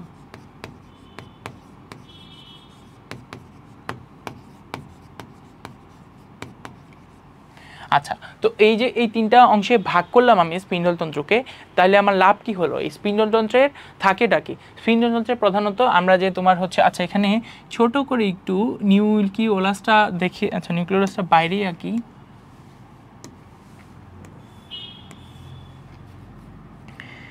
এখানে ছোট করে হচ্ছে গিয়ে তোমার নিউক্লিওলাসটা দেখায় দিতে হবে, কারণ এইখানে নিউক্লিওলাস কিন্তু এখনো তোমার বিলুপ্ত হয়ে যায় নাই, প্রোমেটাফেজে প্রায় বিলুপ্ত হয়ে যায় পড়েছি, পুরোপুরি বিলুপ্ত হয় নাই। তো এই যে স্পিন্ডল তন্তুতে থাকেটা কি? স্পিন্ডল তন্তুতে হচ্ছে ওই যে আমরা ক্রোমাটিডগুলো পেয়েছিলাম প্রোমেটাফেজ ধাপে, এই ক্রোমাটিনগুলা হচ্ছে এই স্পিন্ডল তন্ত্রতে এসে থাকে। স্পিন্ডলতন্ত্র কোথায় থাকে? স্পিন্ডলতন্ত্রের যে কোনো জায়গাতেই থাকে, মানে স্পিন্ডলতন্তুর সাথে শুধুমাত্র লেগে থাকে। তো প্রাণীকোষের ক্ষেত্রেও এগুলাকে যে কোনো জায়গায় দেখায় দিবা যে এখানে হচ্ছে স্পিন্ডল তন্তু সাথে লেগে ওই ক্রোমাটিনগুলা অবস্থান করতেছে এই স্পিন্ডল যন্ত্রে। তো এইটার মাধ্যমে হচ্ছে আমাদের প্রোমেটাফেজ পর্যায়টা শেষ। প্রোমেটাফেজ পর্যায়ে হচ্ছে কি হচ্ছে? প্রোমেটাফেজ পর্যায়ে দুইটা জিনিস হচ্ছে। প্রোমেটাফেজ পর্যায়ে হচ্ছে স্পিন্ডল তন্তুর আবির্ভাব করতেছে, স্পিন্ডল তন্তু একসাথে মিলে হচ্ছে স্পিন্ডল যন্ত্র তৈরি করতেছে। স্পিন্ডল যন্ত্রের মধ্যে হচ্ছে গিয়ে ক্রোমোজোমগুলা, ক্রোমাটিডগুলা যুক্ত হচ্ছে। স্পিন্ডল যন্ত্রের হচ্ছে তিনটা অংশ, উপরের দিকে উত্তর মেরু, নিচের দিকে দক্ষিণ মেরু এবং মাঝামাঝিটাকে বলা হয় হচ্ছে বিষুবীয় অঞ্চল। আচ্ছা, তাহলে আমরা পরের ধাপে যাচ্ছি। পরের ধাপ হচ্ছে মেটাফেজ। মেটাফেজ ধাপে কি হয় দেখো, প্রোমেটাফেজ ধাপে স্পিন্ডল যন্ত্র তৈরি হয়েছিল এবং স্পিন্ডল যন্ত্রের মাঝামাঝি হচ্ছে, মানে স্পিন্ডল যন্ত্রের মধ্যে ক্রোমাটিডগুলা গিয়েছিল।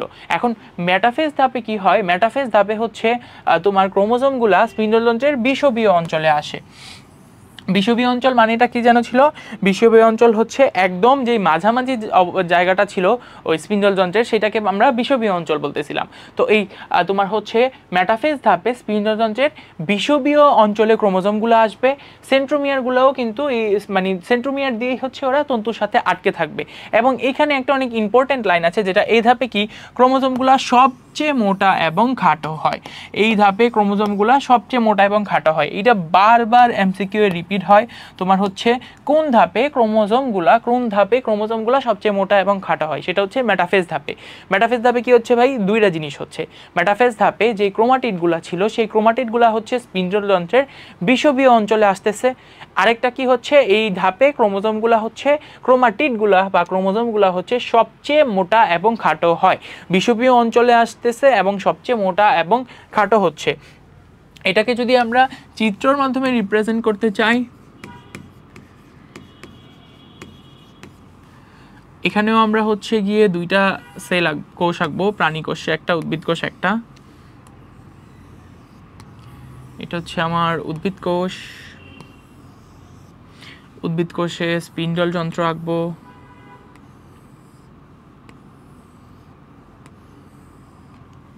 আচ্ছা, তোমাদের বইয়ে একটা লাইন খুব সম্ভবত এখানে দেয় নাই, সেটা হচ্ছে গিয়ে তোমার এই মেটাফেজ ধাপে হচ্ছে নিউক্লিওলাস এবং নিউক্লিয়ার মেমব্রেনটা পরিপূর্ণভাবে বিলুপ্ত হয়ে যায়।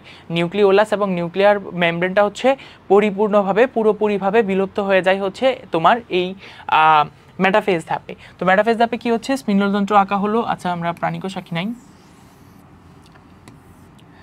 প্রাণীকোষেও আমরা হচ্ছে স্পিন্ডল যন্ত্র আঁকলাম। তো এখানে এই যে মাঝামাঝি অঞ্চলগুলো ছিল না, বিষুবীয় অঞ্চল, তো মেটাফেজে এই মাঝামাঝি এই বিষুবীয় অঞ্চলগুলাতে হচ্ছে গিয়ে তোমার ক্রোমাটিডগুলা বা ক্রোমোজোমগুলা এসে সজ্জিত থাকে, সজ্জিত হয় বা জমা হয়, যেটাই বলো না কেন, একদম কি মাঝামাঝি, অর্থাৎ ইকুয়েটর বরাবর এসে এরা সজ্জিত হয়েছে। এইটুকুই আমার মেটাফেজ। দুইটা জিনিস হচ্ছে, ক্রোমোজোমগুলো হচ্ছে ইকুয়েটর বরাবর বিন্যস্ত হচ্ছে, আর ক্রোমাটিডগুলো সর্বাপেক্ষা মোটা এবং খাটো হচ্ছে। আমরা পরের স্লাইডে যাচ্ছি। এখানে হচ্ছে মেটাফেজের পরের অ্যানাফেজ শুরু হয়ে গেছে। অ্যানাফেজে কি হয়? অ্যানাফেজে হচ্ছে গিয়ে তোমার ক্রোমোজোমের সেন্ট্রোমিয়ারগুলো দুভাগে বিভক্ত হয়ে যায়। এই যে ক্রোমোজোমটা যে ছিল, এই যে ক্রোমোজোমের সেন্ট্রোমিয়ারগুলা এরকমভাবে তোমার হচ্ছে দুই ভাগে বিভাজিত হয়ে যায়। একটু ভালো করে আঁকি তোমাদের। এই যে ধরো এইটা ছিল হচ্ছে সেন্ট্রোমিয়ার, এবং এগুলো ছিল হচ্ছে সেন্ট্রোমিয়ারের সাথে যুক্ত থাকা ক্রোমোজোম। এইটা ভাগ হয়ে দুইটা সেন্ট্রোজোমে পরিণত হয়, একটা সেন্ট্রোমিয়ার দুইটা সেন্ট্রোমিয়ার হয়ে যায় এবং দুইটা সেন্ট্রোমিয়ারে একটা একটা করে ক্রোমোজোম তোমার হচ্ছে লেগে থাকে। হ্যাঁ, তো এই জিনিসটা হয় হচ্ছে গিয়ে আমার অ্যানাফেজ ধাপে। অ্যানাফেজ ধাপে হচ্ছে ক্রোমোজোমের সেন্ট্রোমিয়ারগুলো দুভাবে বিভক্ত হয়ে যাচ্ছে, ফলে হচ্ছে প্রতিটি ক্রোমাটিডে একটি করে সেন্ট্রোমিয়ার থাকে। এবং এছাড়া এখানে কি হয়, ক্রোমাটিডগুলো পরস্পর থেকে বিচ্ছিন্ন হয়ে যায় এবং একটা অবস্থায় প্রতিটি ক্রোমাটিডকে বলা হয় হচ্ছে গিয়ে অপত্য ক্রোমোজোম। এই যে এটা হচ্ছে একটা ক্রোমোজোম আর এগুলো হচ্ছে গিয়ে অপত্য ক্রোমোজোম। যখন ক্রোমোজোমগুলো একজন আরেকজন থেকে আলাদা হয়ে গেছে সেটা হচ্ছে অপত্য ক্রোমোজোম। এরপর কি হয়, ক্রোমোজোমগুলোর সাথে যুক্ত হয়ে তন্তুগুলো সংকোচনের ফলে অপত্য ক্রোমোজোমের অর্ধেক যাবে উত্তর মেরুর দিকে, অর্ধেক যাবে দক্ষিণ মেরুর দিকে। অর্ধেক যাবে উত্তর মেরুর দিকে মানে উপরে, অর্ধেক যাবে দক্ষিণ মেরুর দিকে মানে নিচে। এবং এই সময় হচ্ছে এদেরকে ইংরেজি বর্ণমালা VLJI এরকম আকৃতির দেখা যায়। আচ্ছা, তো এই জিনিসটাকে আমরা হচ্ছে যদি চিত্র আকারে তোমার হচ্ছে উপস্থাপন করতে চাই,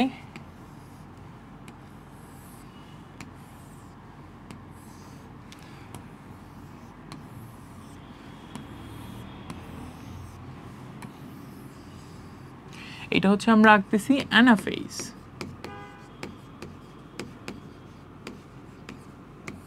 তো অ্যানাফেজেও কিন্তু স্পিন্ডল যন্ত্র ঠিকই থাকবে।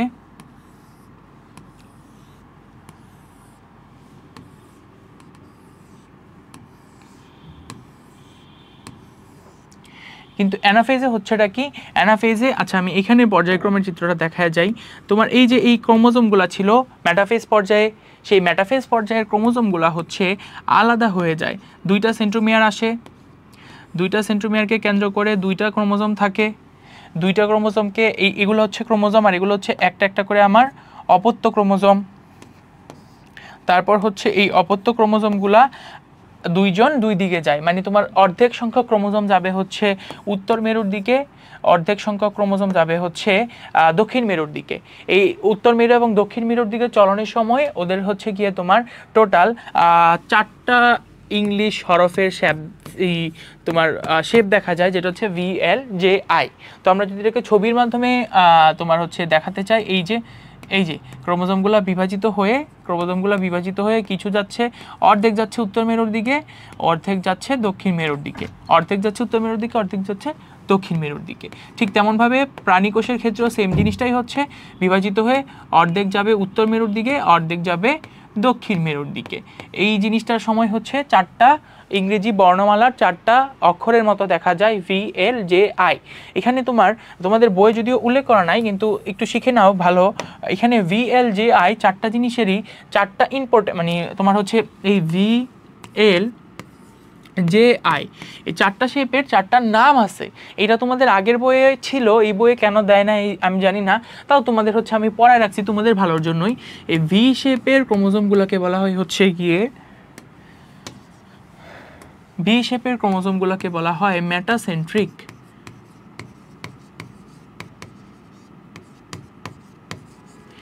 এল শেপের ক্রোমোজোমগুলোকে বলা হয় হচ্ছে গিয়ে সাব মেটাসেন্ট্রিক।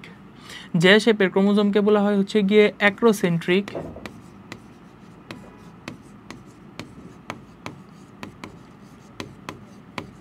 আর আই শেপের ক্রোমোজোমগুলোকে বলা হয় হচ্ছে টেলোসেন্ট্রিক।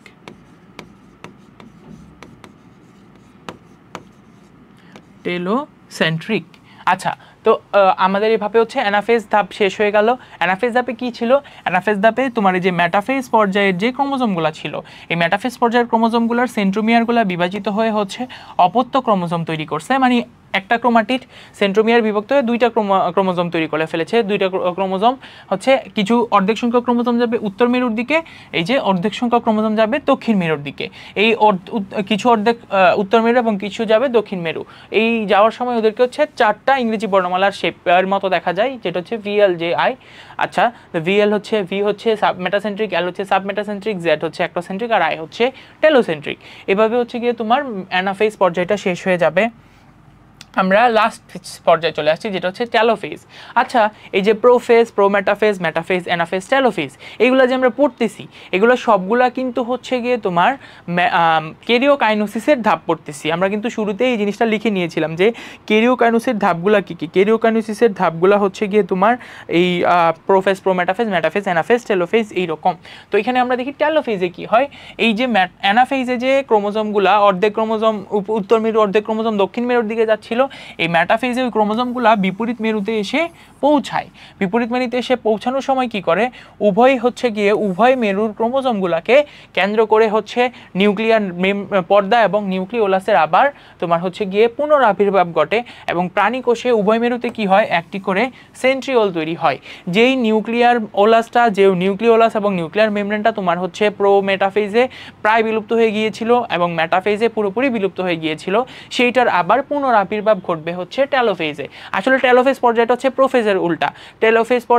প্রোফেজ পর্যায়ে যেমন তোমার হচ্ছে পানি বিয়োজন ঘটেছিল, এখানে উল্টা হচ্ছে পানি যোজন ঘটে, এবং এই পানি যোজন ঘটার কারণে ক্রোমোজোমগুলো হচ্ছে সরু এবং লম্বা আকার ধারণ করে এবং পরস্পরের সাথে পাকিয়ে হচ্ছে ক্রোমাটিন রেটিকুলাম তৈরি করে। এভাবে হচ্ছে কোষের দুই মেরুতে দুইটা অপত্য নিউক্লিয়াস গঠিত হয়। কোষের দুই মেরুতে দুইটা অপত্য নিউক্লিয়াস গঠিত হয় এবং এর মাধ্যমে হচ্ছে কেরিওকাইনেসিসের সমাপ্তি ঘটে। তাহলে আমরা হচ্ছে কেরিওকাইনেসিসের লাস্ট স্টেপে চলে আসছি। কেরিওকাইনেসিসের সমাপ্তি ঘটে গিয়েছে হচ্ছে টেলোফেজ পর্যায়ের মাধ্যমে। সেম আমরা এখানেও হচ্ছে চিত্র এঁকে নেব।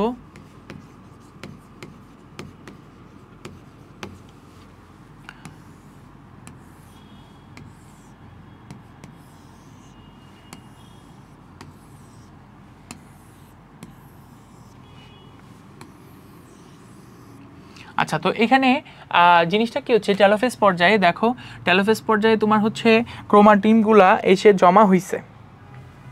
টেলোফেজ পর্যায়ে ক্রোমাটিডগুলা এসে জমা হইছে, ধরলাম হচ্ছে আমার উত্তর মেরুতে। তো এদেরকে কেন্দ্র করে হচ্ছে নিউক্লিওলাস এবং নিউক্লিয়ার মেমব্রেনের পুনরাবির্ভাব ঘটবে। ঠিক তেমনভাবে এইখানেও তো তোমার হচ্ছে ক্রোমাটিড আসছে দক্ষিণ মেরু, যেটা এখানেও হচ্ছে ওইদেরকে কেন্দ্র করে নিউক্লিওলাস এবং নিউক্লিয়ার মেমব্রেনের পুনরাবির্ভাব ঘটবে। এর মাধ্যমে দেখো তো আমরা একটা নিউক্লিয়াস থেকে দুইটা নিউক্লিয়াস পেয়ে গেছি না। আমরা কিন্তু কেরিওকাইনেসিসের মাধ্যমে একটা কোষ থেকে আরেকটা কোষ পাবো না, কেরিওকাইনেসিসের মাধ্যমে হচ্ছে একটা নিউক্লিয়াস থেকে দুইটা অপত্য নিউক্লিয়াস পাবো। এখানে কিন্তু আমরা হচ্ছে যে সাইটোপ্লাজম বা সাইটোকাইনেসিস হয়নি, সাইটোপ্লাজমিক যে অঙ্গাণুগুলো আছে সেগুলোর এখনো বন্টন হয়নি, সেগুলোর বিভাজন হয়নি, সেজন্য আমরা এই দুইটাকে কিন্তু সেল বলতে পারবো না। আমরা এই দুইটাকে বলবো হচ্ছে দুইটা অপত্য নিউক্লিয়াস। প্রাণী কোষেও সেম জিনিসটাই হবে।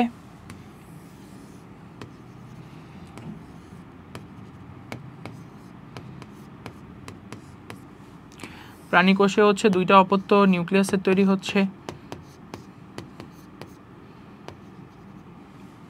এভাবে হচ্ছে আমাদের টেলোফেজ পর্যায়টাও শেষ হয়ে গেছে। এখন এই টেলোফেজ পর্যায়ের পরে হচ্ছে যেটা শুরু হবে সেটা হচ্ছে সাইটোকাইনেসিস। সাইটোকাইনেসিস মানে কি ছিল? সাইটোকাইনেসিস মানেই ছিল হচ্ছে গিয়ে সাইটোপ্লাজমের বিভাজন। সাইটোকাইনেসিসটা এরকম কেরিওকাইনেসিসের মতো 5টা আলাদা স্টেজে ভাগ করা নাই, সাইটোকাইনেসিস একবারেই হয়ে যায়। তো সাইটোকাইনেসিসে হয় কি, তোমার সাইটোকাইনেসিস হচ্ছে টেলোফেজ পর্যায়ের টেলোফেজ দশাতেই হচ্ছে সাইটোকাইনেসিস শুরু হয়ে যায়, এবং টেলোফেজ ধাপের শেষে কি হয়, টেলোফেজ ধাপের শেষে তোমার এই যে বিষুবীয় তলে এন্ডোপ্লাজমিক জালিকার ক্ষুদ্র অংশগুলো জমা হয় এবং পরে হচ্ছে মিলিত হয়ে ওরা কোষ প্লেট গঠন করে। এটা হচ্ছে উদ্ভিদ কোষের ক্ষেত্রে কোষ প্লেট গঠিত হয়। কোষ প্লেট পরিবর্তিত এবং পরিবর্ধিত হয়ে হচ্ছে কোষ প্রাচীর তৈরি করে, এবং এতে একটি মাতৃকোষ থেকে তোমার হচ্ছে দুইটি অপত্য কোষের সৃষ্টি হয়। মানে সাইটোপ্লাজমের তোমার হচ্ছে ইকুয়েটর বরাবর, আচ্ছা আমি চিত্রের মাধ্যমে দেখাই দিচ্ছি। দেখো, ধরলাম এটা হচ্ছে একটা আমার উদ্ভিদ কোষ, হ্যাঁ। তো এই উদ্ভিদ কোষে আমরা টেলোফেজ পর্যায়ে শেষমেশ দেখে আসছি এইরকম হয়ে গেছে। এটা হচ্ছে নিউক্লিওলাস। টেলোফেজ পর্যায়ে হচ্ছে এরকম দুইটা কোষ তৈরি হয়েছিল, অপত্য নিউক্লিয়াস তৈরি হয়েছিল। তো এই অপত্য নিউক্লিয়াসগুলার মাঝামাঝি তোমার হচ্ছে কি তৈরি হবে, এন্ডোপ্লাজমিক রেটিকুলাম। এই এন্ডোপ্লাজমিক রেটিকুলামগুলো পরবর্তীতে হচ্ছে গিয়ে তোমার কোষ প্রাচীর তৈরি করবে। এবং এখন হচ্ছে এই সাইটোকাইনেসিস মানে সাইটোপ্লাজমের বিভাজন হয়ে গেছে, তো এখানে হচ্ছে তোমার সাইটোপ্লাজমিক অঙ্গাণুগুলো সমান সমান বিভাজন হয়ে যাওয়াতে এখন এই সাইটোকাইনেসিস ফেজে যখন এদের দুইজনকে আলাদা করা হয়ে গেছে তখন হচ্ছে আমরা এদেরকে বলতে পারি এরা হচ্ছে দুইটা অপত্য কোষ। তার মানে আমরা সাইটোকাইনেসিস শেষ হওয়ার মাধ্যমে ওই 5টা ফেজের পর সাইটোকাইনেসিসে আসছি এবং এই সাইটোকাইনেসিসে শেষ হওয়ার মাধ্যমে হচ্ছে আমরা একটা কোষ থেকে দুইটা অপত্য কোষ পেয়ে গেছি।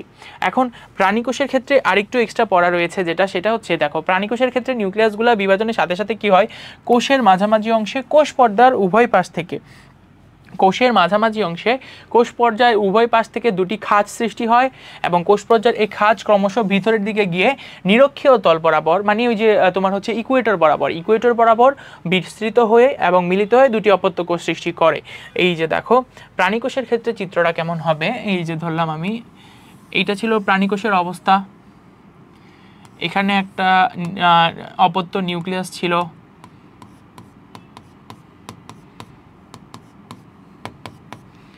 এই যে আরেকটা অপত্য নিউক্লিয়াস এখানে,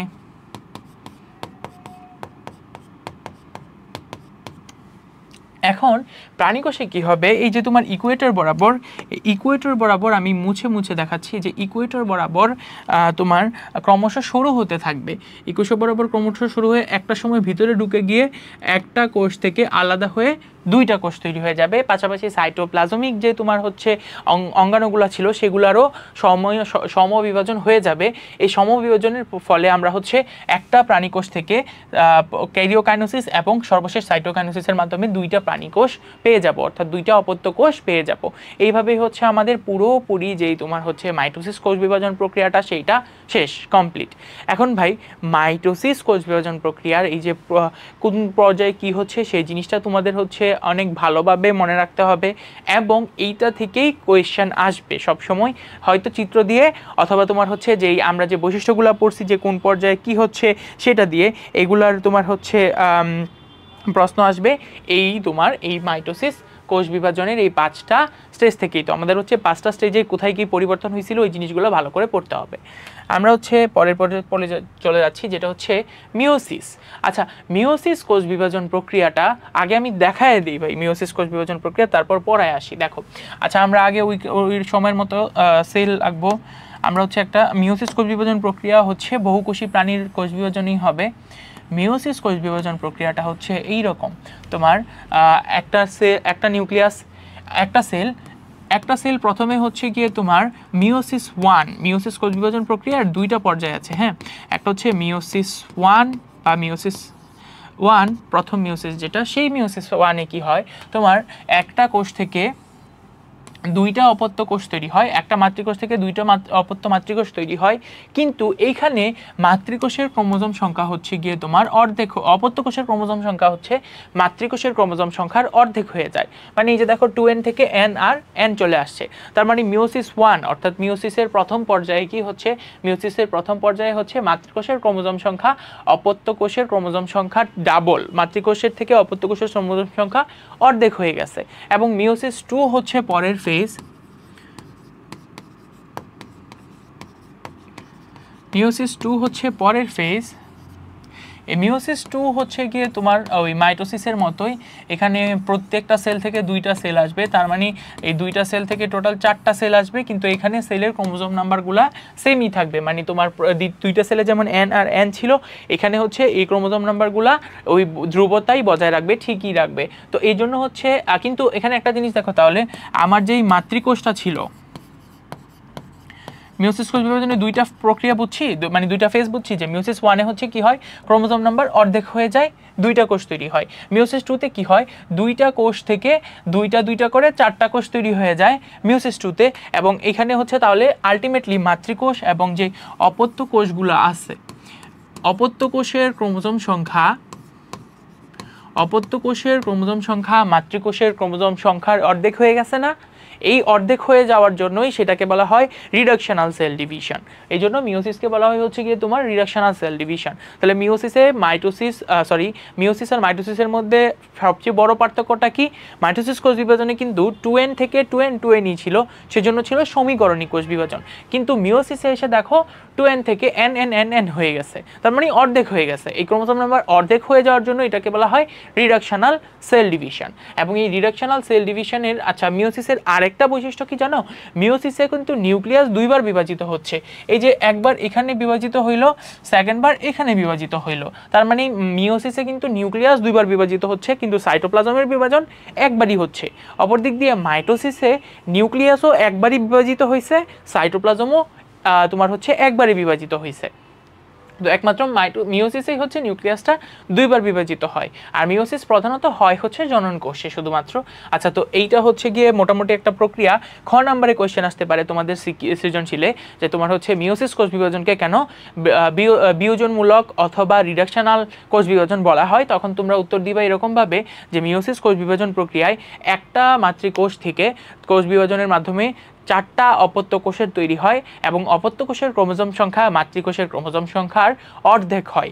এই মাতৃকোষের ক্রোমোজোম সংখ্যার তুলনায় অপত্য কোষের ক্রোমোজোম সংখ্যা অর্ধেক হয়ে যায় জন্যই হচ্ছে এই কোষ বিভাজনটাকে বলা হয় বিয়োজনমূলক কোষ বিভাজন বা রিডাকশনাল কোষ বিভাজন। আমরা যদি তোমার হচ্ছে এখন ওই বইয়ের পড়াই বলি, তাহলে দেখো এখানে কি হয়, মাইটোসিস কোষ বিভাজনে অপত্য কোষের ক্রোমোজোম সংখ্যা মাতৃকোষের সমান থাকে। বৃদ্ধি এবং অযৌন জননের জন্য হচ্ছে গিয়ে মাইটোসিস কোষ বিভাজন, বৃদ্ধি এবং অযৌন জননের জন্য হচ্ছে মাইটোসিস কোষ বিভাজন অপরিহার্য। যৌন জননে পুং এবং স্ত্রী জনন কোষের মিলনের প্রয়োজন পড়ে, ফলে কি হয় এখন। আচ্ছা, এখানে তোমার হচ্ছে এই জিনিসটাও যদি আমি এক্সপ্লেন করে দিই। আচ্ছা, আমরা তোমার একটা জিনিস পড়ছিলাম কি, মানব দেহে ক্রোমোজোম নাম্বার কত? মানব দেহে ক্রোমোজোম নাম্বার হচ্ছে 46টা করে। মানব দেহে ক্রোমোজোম নাম্বার হচ্ছে 46টা করে, রাইট? এখন ধরো তোমার বাবার ক্রোমোজোম নাম্বারও তার মানে 46, আর মায়ের ক্রোমোজোম নাম্বারও হচ্ছে 46, 46 করে। তাহলে আমরা জানি যৌন জননের সময়, যৌন জনন প্রক্রিয়ায় তোমার হচ্ছে জন্মর সময় বাবার থেকে একটা করে আসে হচ্ছে পুং গ্যামেট, মায়ের থেকে আসবে হচ্ছে একটা স্ত্রী গ্যামেট, এবং পুং গ্যামেট এবং স্ত্রী গ্যামেট মিলিত হয়ে, পুং গ্যামেট এবং স্ত্রী গ্যামেট মিলিত হয়ে হচ্ছে গিয়ে তোমার কি তৈরি করে? পুং গ্যামেট এবং স্ত্রী গ্যামেট মিলিত হয়ে হচ্ছে গিয়ে তোমার জাইগোট তৈরি করে, জাইগোট তৈরি করে। তো এই জাইগোটে একটা জিনিস দেখো, বাবার যে 46টা ক্রোমোজোম, মায়ের 46টা ক্রোমোজোম, জাইগোটে এসে সেই 46 যুক্ত হয়ে কি 92টা হয়ে যেত না? এখন মানুষের বডিতে ক্রোমোজোম নাম্বার কিন্তু সবসময় 46টাই থাকে। তোমার বডিতে ক্রোমোজোম নাম্বার যদি তোমার বাবার তুলনায় ডাবল হয়ে যায় বা তোমার মার তুলনায় ডাবল হয়ে যায়, সেক্ষেত্রে কিন্তু আমাদের যে বংশগতির যেই তোমার হচ্ছে সমতাটা ছিল, আমাদের বংশগতির যে সমতা ছিল সেই সমতাটা রক্ষিত হবে না। বংশগতির সমতা রক্ষিত হবে না ক্রোমোজোম নাম্বার যদি নিজের তোমার হচ্ছে পূর্বপুরুষদের তুলনায় ডাবল হয়ে যায়, এবং এইটা চলতে থাকলে কিন্তু একটা সময় দেখা যেত মানে অনেক প্রবলেম হতো। তো সেই জন্য হচ্ছে কি হয়, এই জিনিসটা সম্ভব নয়, এভাবে এই জিনিসটা সম্ভব না। মিওসিস কোষ বিভাজন প্রক্রিয়া কেন গুরুত্বপূর্ণ? কারণ হচ্ছে মিওসিস কোষ বিভাজন প্রক্রিয়া না হলে দেখো এরকম হইতো যে বাবার থেকে 46টা ক্রোমোজোম আসতো, মায়ের থেকেও 46টা ক্রোমোজোম আসতো, এবং বাচ্চার দেহে ক্রোমোজোম নাম্বার জাইগোটে ক্রোমোজোম নাম্বার হয়ে যেত 92টা, যার ফলে হচ্ছে আমাদের বংশগতির সমতাই থাকতো না। এই বংশগতির সমতা রাখার জন্য, বংশগতির সমতা বজায় রাখার জন্য হচ্ছে এই মিওসিস কোষ বিভাজন প্রক্রিয়া আসছে। এই জিনিসটা কিন্তু সম্ভব না। এখন তাহলে মিওসিস কোষ বিভাজনের মধ্যে লাভ কি হচ্ছে? এই যে ধরো বাবার থেকে এবং মায়ের থেকে জনন কোষে, বাবার জনন কোষ হচ্ছে 46টা ক্রোমোজোম আছে, মায়ের কোষে হচ্ছে 46টা ক্রোমোজোম আছে। এখন যখন এটা মিওসিস প্রক্রিয়া হয়ে আসে, আমরা মিওসিসকে রিডাকশনাল কোষ বিভাজন বলে আসতেছিলাম না? রিডাকশনাল, কারণ মিওসিসে কি হচ্ছিল, মিওসিসে মাতৃকোষের তুলনায় অপত্য কোষের ক্রোমোজোম সংখ্যা মাতৃকোষের তুলনায় অর্ধেক হয়ে যাচ্ছিল। তো সেম এখানে বাবার কোষে মিওসিস সেল বিভাজনের ফলে ক্রোমোজোম নাম্বার হয়ে যাবে হচ্ছে 23টা, মায়ের কোষেও হচ্ছে এই মিওসিস কোষ বিভাজনের ফলে ক্রোমোজোম নাম্বার অর্ধেক হয়ে যাবে, তার মানে এখানেও হবে হচ্ছে গিয়ে তোমার 23টা। এখন যখন মায়ের কোষের আর বাবার কোষের ক্রোমোজোমগুলো মিলে একসাথে জাইগোট তৈরি করবে, তখন হচ্ছে গিয়ে 46টা ক্রোমোজোমই হবে টোটাল বাচ্চার বডিতে, এবং যার ফলে হচ্ছে গিয়ে তোমার ক্রোমোজোমের সমতা রক্ষিত হবে। এবং এই ক্রোমোজোমের সমতাটা রক্ষিত হলেই কিন্তু বংশগতির তোমার হচ্ছে বংশগতির যেই চেঞ্জটা আছে, বংশগতিটা যেভাবে আগায় যাচ্ছে সেই জিনিসটা আগায় যাবে। তো এই জিনিসটা আমরা বুঝছি কি যে কেন আমাদের মিওসিস দরকার। আমি আরেকবার যদি সংক্ষেপে বুঝাই, দেখো বাবা মার 46টা করে ক্রোমোজোম আছে। যদি মিওসিস কোষ বিভাজন না হইতো তাহলে কি হইতো, বাবার থেকে 46টা ক্রোমোজোম আসতো, মায়ের থেকে 46টা ক্রোমোজোম আসতো, 46 একসাথে মিলে জাইগোটে 92টা ক্রোমোজোম হয়ে যেত, যার ফলে বংশগতি সমতা রক্ষিত হতো না। সেই জন্য হচ্ছে মিওসিস কোষ বিভাজন প্রক্রিয়া করা হয়, মানে হয়েছে প্রাকৃতিকভাবেই করা হয় না, সরি। মিওসিস কোষ বিভাজন প্রক্রিয়াতে কি হয় দেখো তো, মিওসিস কোষ বিভাজন প্রক্রিয়াতে অপত্য কোষের ক্রোমোজোম সংখ্যাগুলো মাতৃকোষের অর্ধেক হয়ে যায়। তাহলে সেক্ষেত্রে এই যে বাবার কোষ মিওসিসে 23টা হয়ে যাবে, মায়ের ক্রোমোজোম নাম্বারও মিওসিসের মাধ্যমে 23টা হয়ে যাবে, এবং ফাইনালি 23টা মিলে 46টা হয়ে যে জাইগোটটা তৈরি করবে, সেই জাইগোটের ফলে হচ্ছে বংশগতির সমতাটা রক্ষিত থাকবে। আচ্ছা, তো আমরা আমাদের পড়ায় যাচ্ছি। এই জিনিসটাই বলছে যে যৌন জননের পুং এবং স্ত্রীজনন কোষের মিলনের প্রয়োজন পরে। এখন জনন কোষের ক্রোমোজোম সংখ্যা দেহকোষের সমান থেকে গেলে কি হবে, জাইগোটে জীবটির ক্রোমোজোম সংখ্যা দেহকোষের ক্রোমোজোম সংখ্যার প্রায় দ্বিগুণ হয়ে যাবে। এখন মিওসিসের ফলে দ্বিগুণ হয়ে গেলে কিন্তু সমতা রক্ষিত হবে না, তাইলে এই জন্যই মিওসিস কোষ বিভাজন আসে, যে মিওসিস কোষ বিভাজনের ফলে জনন কোষের ক্রোমোজোম সংখ্যা মাতৃকোষের ক্রোমোজোম সংখ্যার অর্ধেক হয়ে যায়, যার ফলে হচ্ছে জনন কোষগুলো একত্রিত হয়ে যে জাইগোট গঠন করে তার ক্রোমোজোম সংখ্যা প্রজাতির ক্রোমোজোম সংখ্যার অনুরূপ হয়ে থাকে। এই অনুরূপ বা প্রজাতির সমান সংখ্যক ক্রোমোজোম পাওয়ার জন্যই হচ্ছে আমরা এই তোমার মিওসিস কোষ বিভাজন প্রক্রিয়াটা করে থাকি। এতেই হচ্ছে প্রজাতির ক্রোমোজোম সংখ্যার কি হয়, ধ্রুবতা বজায় থাকে। তাহলে আমরা পরের স্লাইডে যাই। এখানে মিওসিস নিয়ে একটু পড়া আছে কি, জননকোষ সৃষ্টির সময় এবং নিম্ন শ্রেণীর উদ্ভিদের জীবনচক্রের কোনো এক সময় যখন হচ্ছে এরকম ঘটে, তখন কোষের ক্রোমোজোম সংখ্যার সে অবস্থাকে হ্যাপ্লয়েড বলে, আর দুটি হ্যাপ্লয়েড কোষের মিলন ঘটে তখন সে অবস্থাকে ডিপ্লয়েড বলে। আচ্ছা, এই হ্যাপ্লয়েড ডিপ্লয়েড জিনিসটাও এখানে আমি যদি বুঝাই দিই, দেখো এই যে বাবার কোষে যে তোমার হচ্ছে 46টা অথবা 2n সংখ্যক ক্রোমোজোম আছে, এই ক্রোমোজোমটা যখন হচ্ছে গিয়ে তোমার 23টা আর n নাম্বার হয়ে যায়, তখন এই সেলটাকে বলা হয় হচ্ছে হ্যাপ্লয়েড সেল। মানে মিওসিসের মাধ্যমে যখন ক্রোমোজোম নাম্বার অর্ধেক হয়ে যায়, মিওসিসের মাধ্যমে যে ক্রোমোজোম নাম্বার অর্ধেক হয়ে যায় সেই কোষটাকে বলা হয় হচ্ছে হ্যাপ্লয়েড কোষ। তাহলে মায়ের ক্ষেত্রেও কিন্তু ওই জিনিসটাই হচ্ছে, মায়ের ক্ষেত্রেও 46 বা 2n নাম্বারের যে সেলটা ছিল সেটা হচ্ছে মিওসিসের মাধ্যমে 23টা বা n নাম্বারের সেল হয়ে গিয়েছিল, এটাও হচ্ছে একটা হ্যাপ্লয়েড সেল। তার মানে ক্রোমোজোম নাম্বার যে সকল সেলে তোমার প্রজাতির ক্রোমোজোম সংখ্যার অর্ধেক ক্রোমোজোম সংখ্যা হয়ে যায়, সেগুলোই হচ্ছে হ্যাপ্লয়েড কোষ, সেগুলোই হচ্ছে হ্যাপ্লয়েড কোষ। আর দুইটা হ্যাপ্লয়েড কোষ একসাথে মিলিত হয়ে তৈরি করে জাইগোট।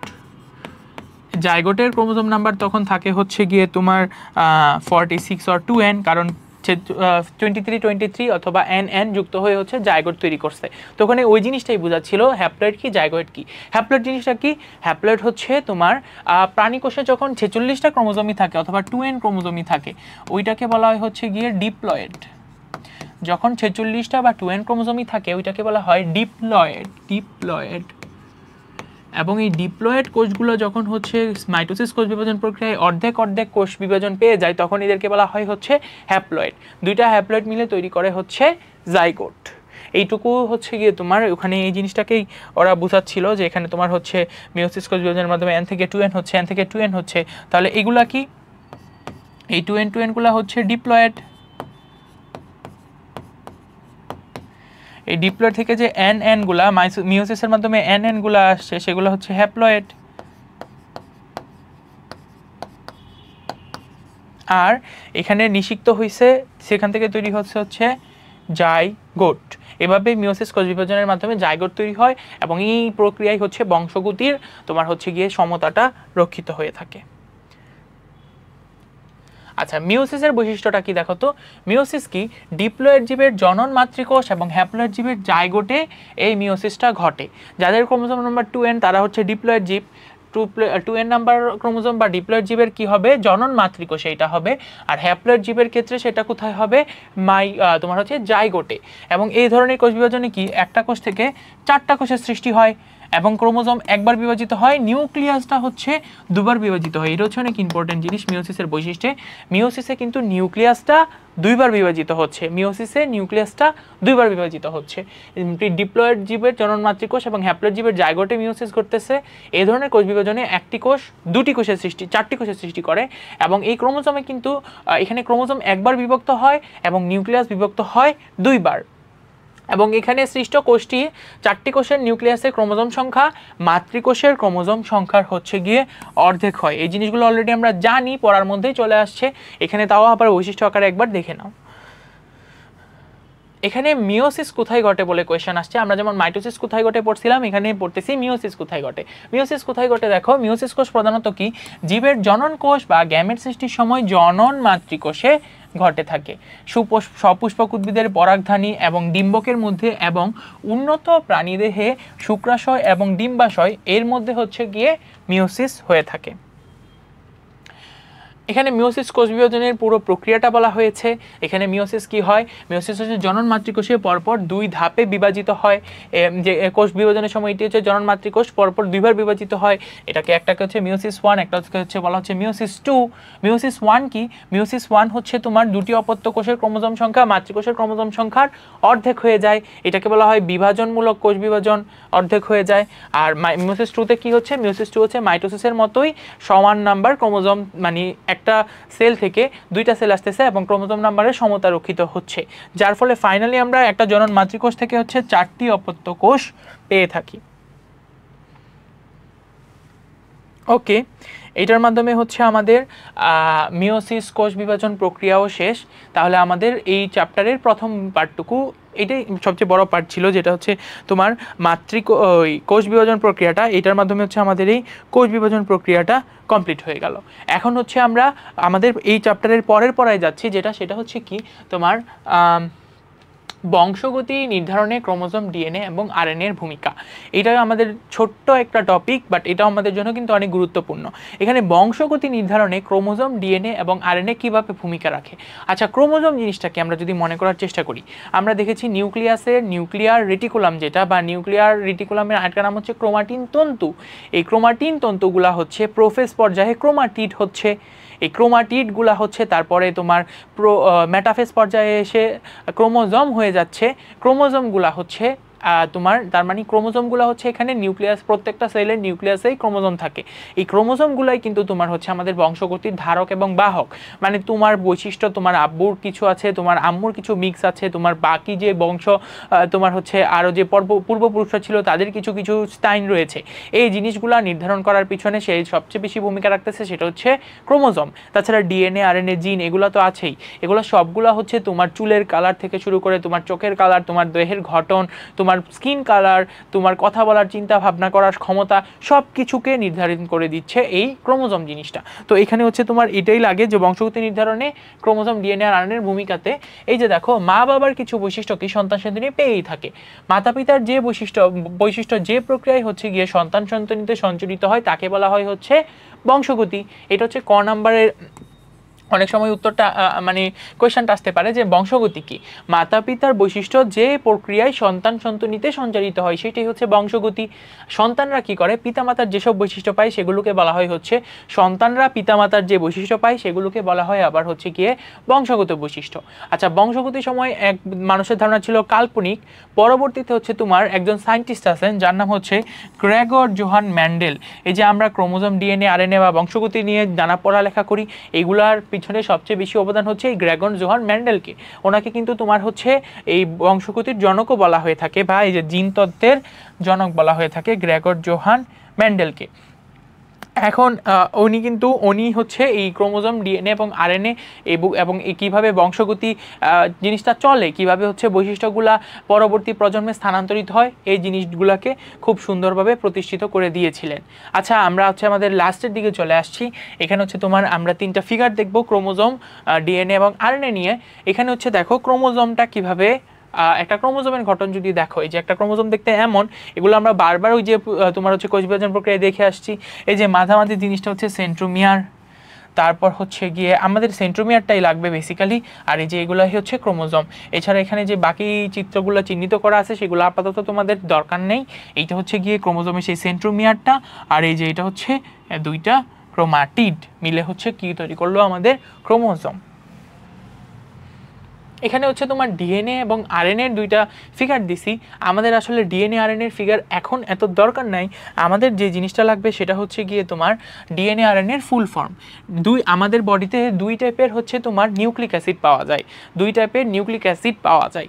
একটা হচ্ছে ডিএনএ, একটা হচ্ছে আরএনএ নিউক্লিক অ্যাসিড।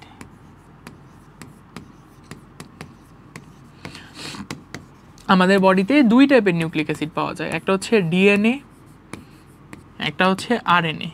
আমাদের আসলে ডিএনএ আর আরএনএ এর ফুল ফর্মটা শিখতে হবে, শুধু তাইলেই হবে। যেমন ডিএনএ এর ফুল ফর্ম হচ্ছে deoxyribonucleic acid, deoxyribonucleic acid. আর আরএনএ হচ্ছে রাইবো নিউক্লিক অ্যাসিড।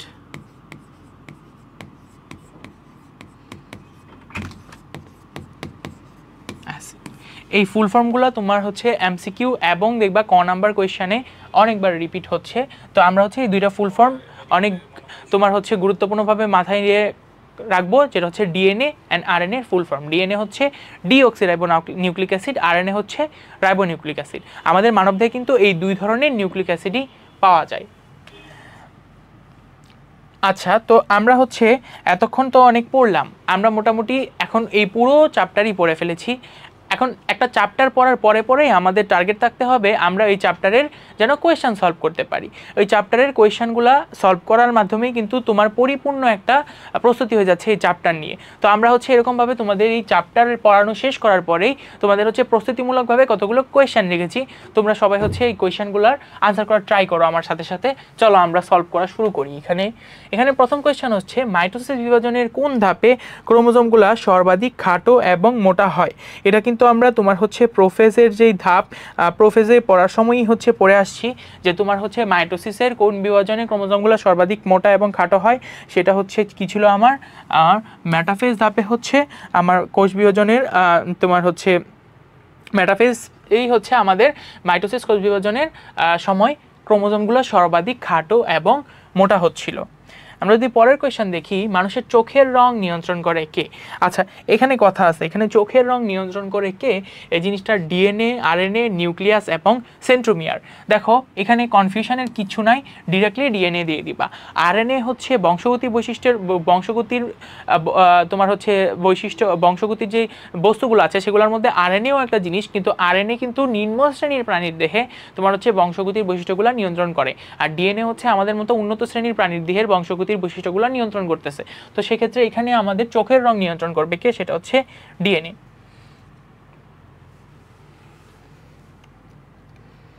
আচ্ছা, আমাদের একটা উদ্দীপক চলে আসছে। সাফওয়ান অনুবীক্ষণ যন্ত্রের সাহায্যে পেঁয়াজের মূলের কোষ পর্যবেক্ষণ করতেছিল এবং সে কোষ বিভাজনের একটি দশায় কোষের নিউক্লিয়াসে কোনো আবরণী এবং নিউক্লিওলাস দেখতে পেল না।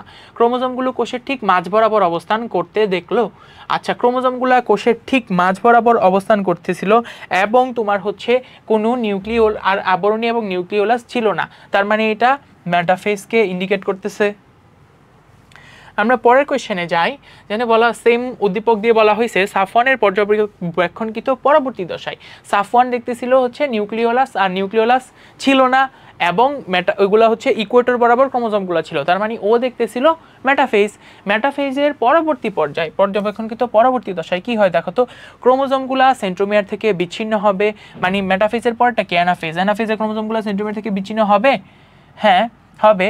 ক্রোমাটিডগুলো কি তোমার হচ্ছে এক মিনিট, ক্রোমোজোমগুলো সেন্ট্রোমিয়ার থেকে না, ক্রোমোজোমগুলো সেন্ট্রোমিয়ার থেকে কখনো বিচ্ছিন্ন হবে না, সরি, ক্রোমাটিডগুলো কি হবে, পরস্পর থেকে বিচ্ছিন্ন হবে। হ্যাঁ, ক্রোমাটিডগুলো পরস্পর থেকে বিচ্ছিন্ন হবে এবং তোমার হচ্ছে সেন্ট্রোমিয়ার দুভাবে বিভক্ত হবে। হ্যাঁ, সেন্ট্রোমিয়ারগুলো দুভাগে বিভক্ত হওয়াতেই কিন্তু ক্রোমাটিডগুলোও তোমার হচ্ছে পরস্পর থেকে বিচ্ছিন্ন হচ্ছিল। তাহলে এই ক্ষেত্রে আমাদের আনসার হবে গ, 2 এবং 3। আমাদের পরের কোয়েশ্চেন হচ্ছে মিওসিস কোষ বিভাজনের বৈশিষ্ট্য কোনটি? মিওসিস কোষ বিভাজন তো আমরা পড়ে আসছি, দেখি এখানে কি কি বৈশিষ্ট্য আছে। এটি দেহকোষে ঘটে, দেহকোষে তো হচ্ছে গিয়ে তোমার মাইটোসিস হবে। এটি সমীকরণিক বিভাজন, সমীকরণিক বিভাজন হচ্ছে গিয়ে মাইটোসিস। নিউক্লিয়াসটি একবার বিভাজিত হয় না, আমরা জানি মিওসিসের নিউক্লিয়াসটা কিন্তু 2বার বিভাজিত হয়, তার মানে আমাদের আনসার হচ্ছে ক্রোমোজোম একবার বিভাজিত হয়। এইটাই হচ্ছে একমাত্র এখানে আমার মিওসিসের বৈশিষ্ট্য। আমাদের পরের কোয়েশ্চেন হচ্ছে অপত্য ক্রোমোজোমগুলো বিপরীত মেরুতে আসে কোন ধাপে? অপত্য ক্রোমোজোমগুলা বিপরীত মেরুতে আসবে কোন ধাপে বলো তো? অপত্য ক্রোমোজোমগুলা বিপরীত মেরুতে আসতেছিল শেষমেশ কোন ধাপে? এই টেলোফেজ পর্যায়ে না? অ্যানাফেজ পর্যায়ে কিন্তু যাওয়া শুরু হয়েছিল, গিয়ে পৌঁছায় নাই, গেছে কোন ধাপে? এই যে তোমার টেলোফেজ ধাপে। আমাদের পরের কোয়েশ্চেন হচ্ছে মাইটোসিসের কোন ধাপে ক্রোমোজোমগুলো ইংরেজি বর্ণমালা জেড এর মতো হয়? আচ্ছা, VLJI এই তিনটা জিনিস দেখছিলাম হচ্ছে অ্যানাফেজ স্টেজে। মানবদেহে কত জোড়া ক্রোমোজোম আছে সেটা তোমাদের পড়ায় আসছি। মানবদেহে ক্রোমোজোম আছে হচ্ছে 23 জোড়া। মানবদেহে কত জোড়া ক্রোমোজোম আছে? 23 জোড়া। নিচের কোনটিতে মিওসিস কোষ বিভাজন ঘটে? আচ্ছা, এখানে দেখো তোমার দেওয়া আছে হচ্ছে ভ্রূণমূল, ভ্রূণমুকুল, তারপর হচ্ছে গিয়ে তোমার মুকুল এবং পরাগধানী। আচ্ছা, আমরা কোথায় কোথায় মিওসিস ঘটে সেটাও পড়ে আসছি, সেটা পড়ে আসলে মনে থাকার কথা। মিওসিস কোষ বিভাজন ঘটবে হচ্ছে পরাগধানীতে। পরের কোয়েশ্চেন, কোষ বিভাজনের কোন ধাপে নিউক্লিয়াসটি প্রায় বিলুপ্ত হয়? প্রায় বিলুপ্ত হয় হচ্ছে প্রোমেটাফেজে, আর পরিপূর্ণভাবে সরাসরি তোমার হচ্ছে পুরোপুরিভাবে বিলুপ্ত হয়ে যায় হচ্ছে মেটাফেজ স্টেজে। নিউক্লিক অ্যাসিড কয় ধরনের? কিছুক্ষণ আগেই পড়ে আসছো, নিউক্লিক অ্যাসিড হচ্ছে 2 ধরনের, ডিএনএ এবং আরএনএ। প্রত্যক্ষ কোষ বিভাজন ঘটে কোথায়? আচ্ছা, প্রত্যক্ষ কোষ বিভাজন ঘটে হচ্ছে গিয়ে তোমার মেইনলি নিম্ন শ্রেণীর উদ্ভিদে। মানে প্রত্যক্ষ কোষ বিভাজন বলতে এখানে অ্যামাইটোসিস কোথায় ঘটে ওই জিনিসটা জানতে চাইছে। তো প্রত্যক্ষ কোষ বিভাজন বা অ্যামাইটোসিস ঘটবে হচ্ছে ইস্টে। কাণ্ড, ভ্রূণমূল, জননকোষ এগুলো সব কিন্তু উন্নত শ্রেণীর বহুকোষী প্রাণী দেহ। ইস্টই হচ্ছে এখানে এককোষী, তাহলে প্রত্যক্ষ কোষ বিভাজন কোথায় ঘটবে? ইস্টে। মাইটোসিস বিভাজনের কোন ধাপে অপত্য ক্রোমোজোম সৃষ্টি হয়? মাইটোসিস বিভাজনের কোন ধাপে অপত্য ক্রোমোজোম সৃষ্টি হয়েছিল বলতো? অ্যানাফেজ পর্যায়ে কি সেন্ট্রোমিয়ারগুলো বিভাজিত হয়ে ক্রোমাটিডগুলো একজন আরেকজন থেকে আলাদা হয়ে গিয়েছিল না? এবং আলাদা হয়ে যাওয়াতে কি তৈরি হয়েছিল? ক্রোমাটিড। তাহলে আমাদের আনসার কি হবে? অ্যানাফেজ।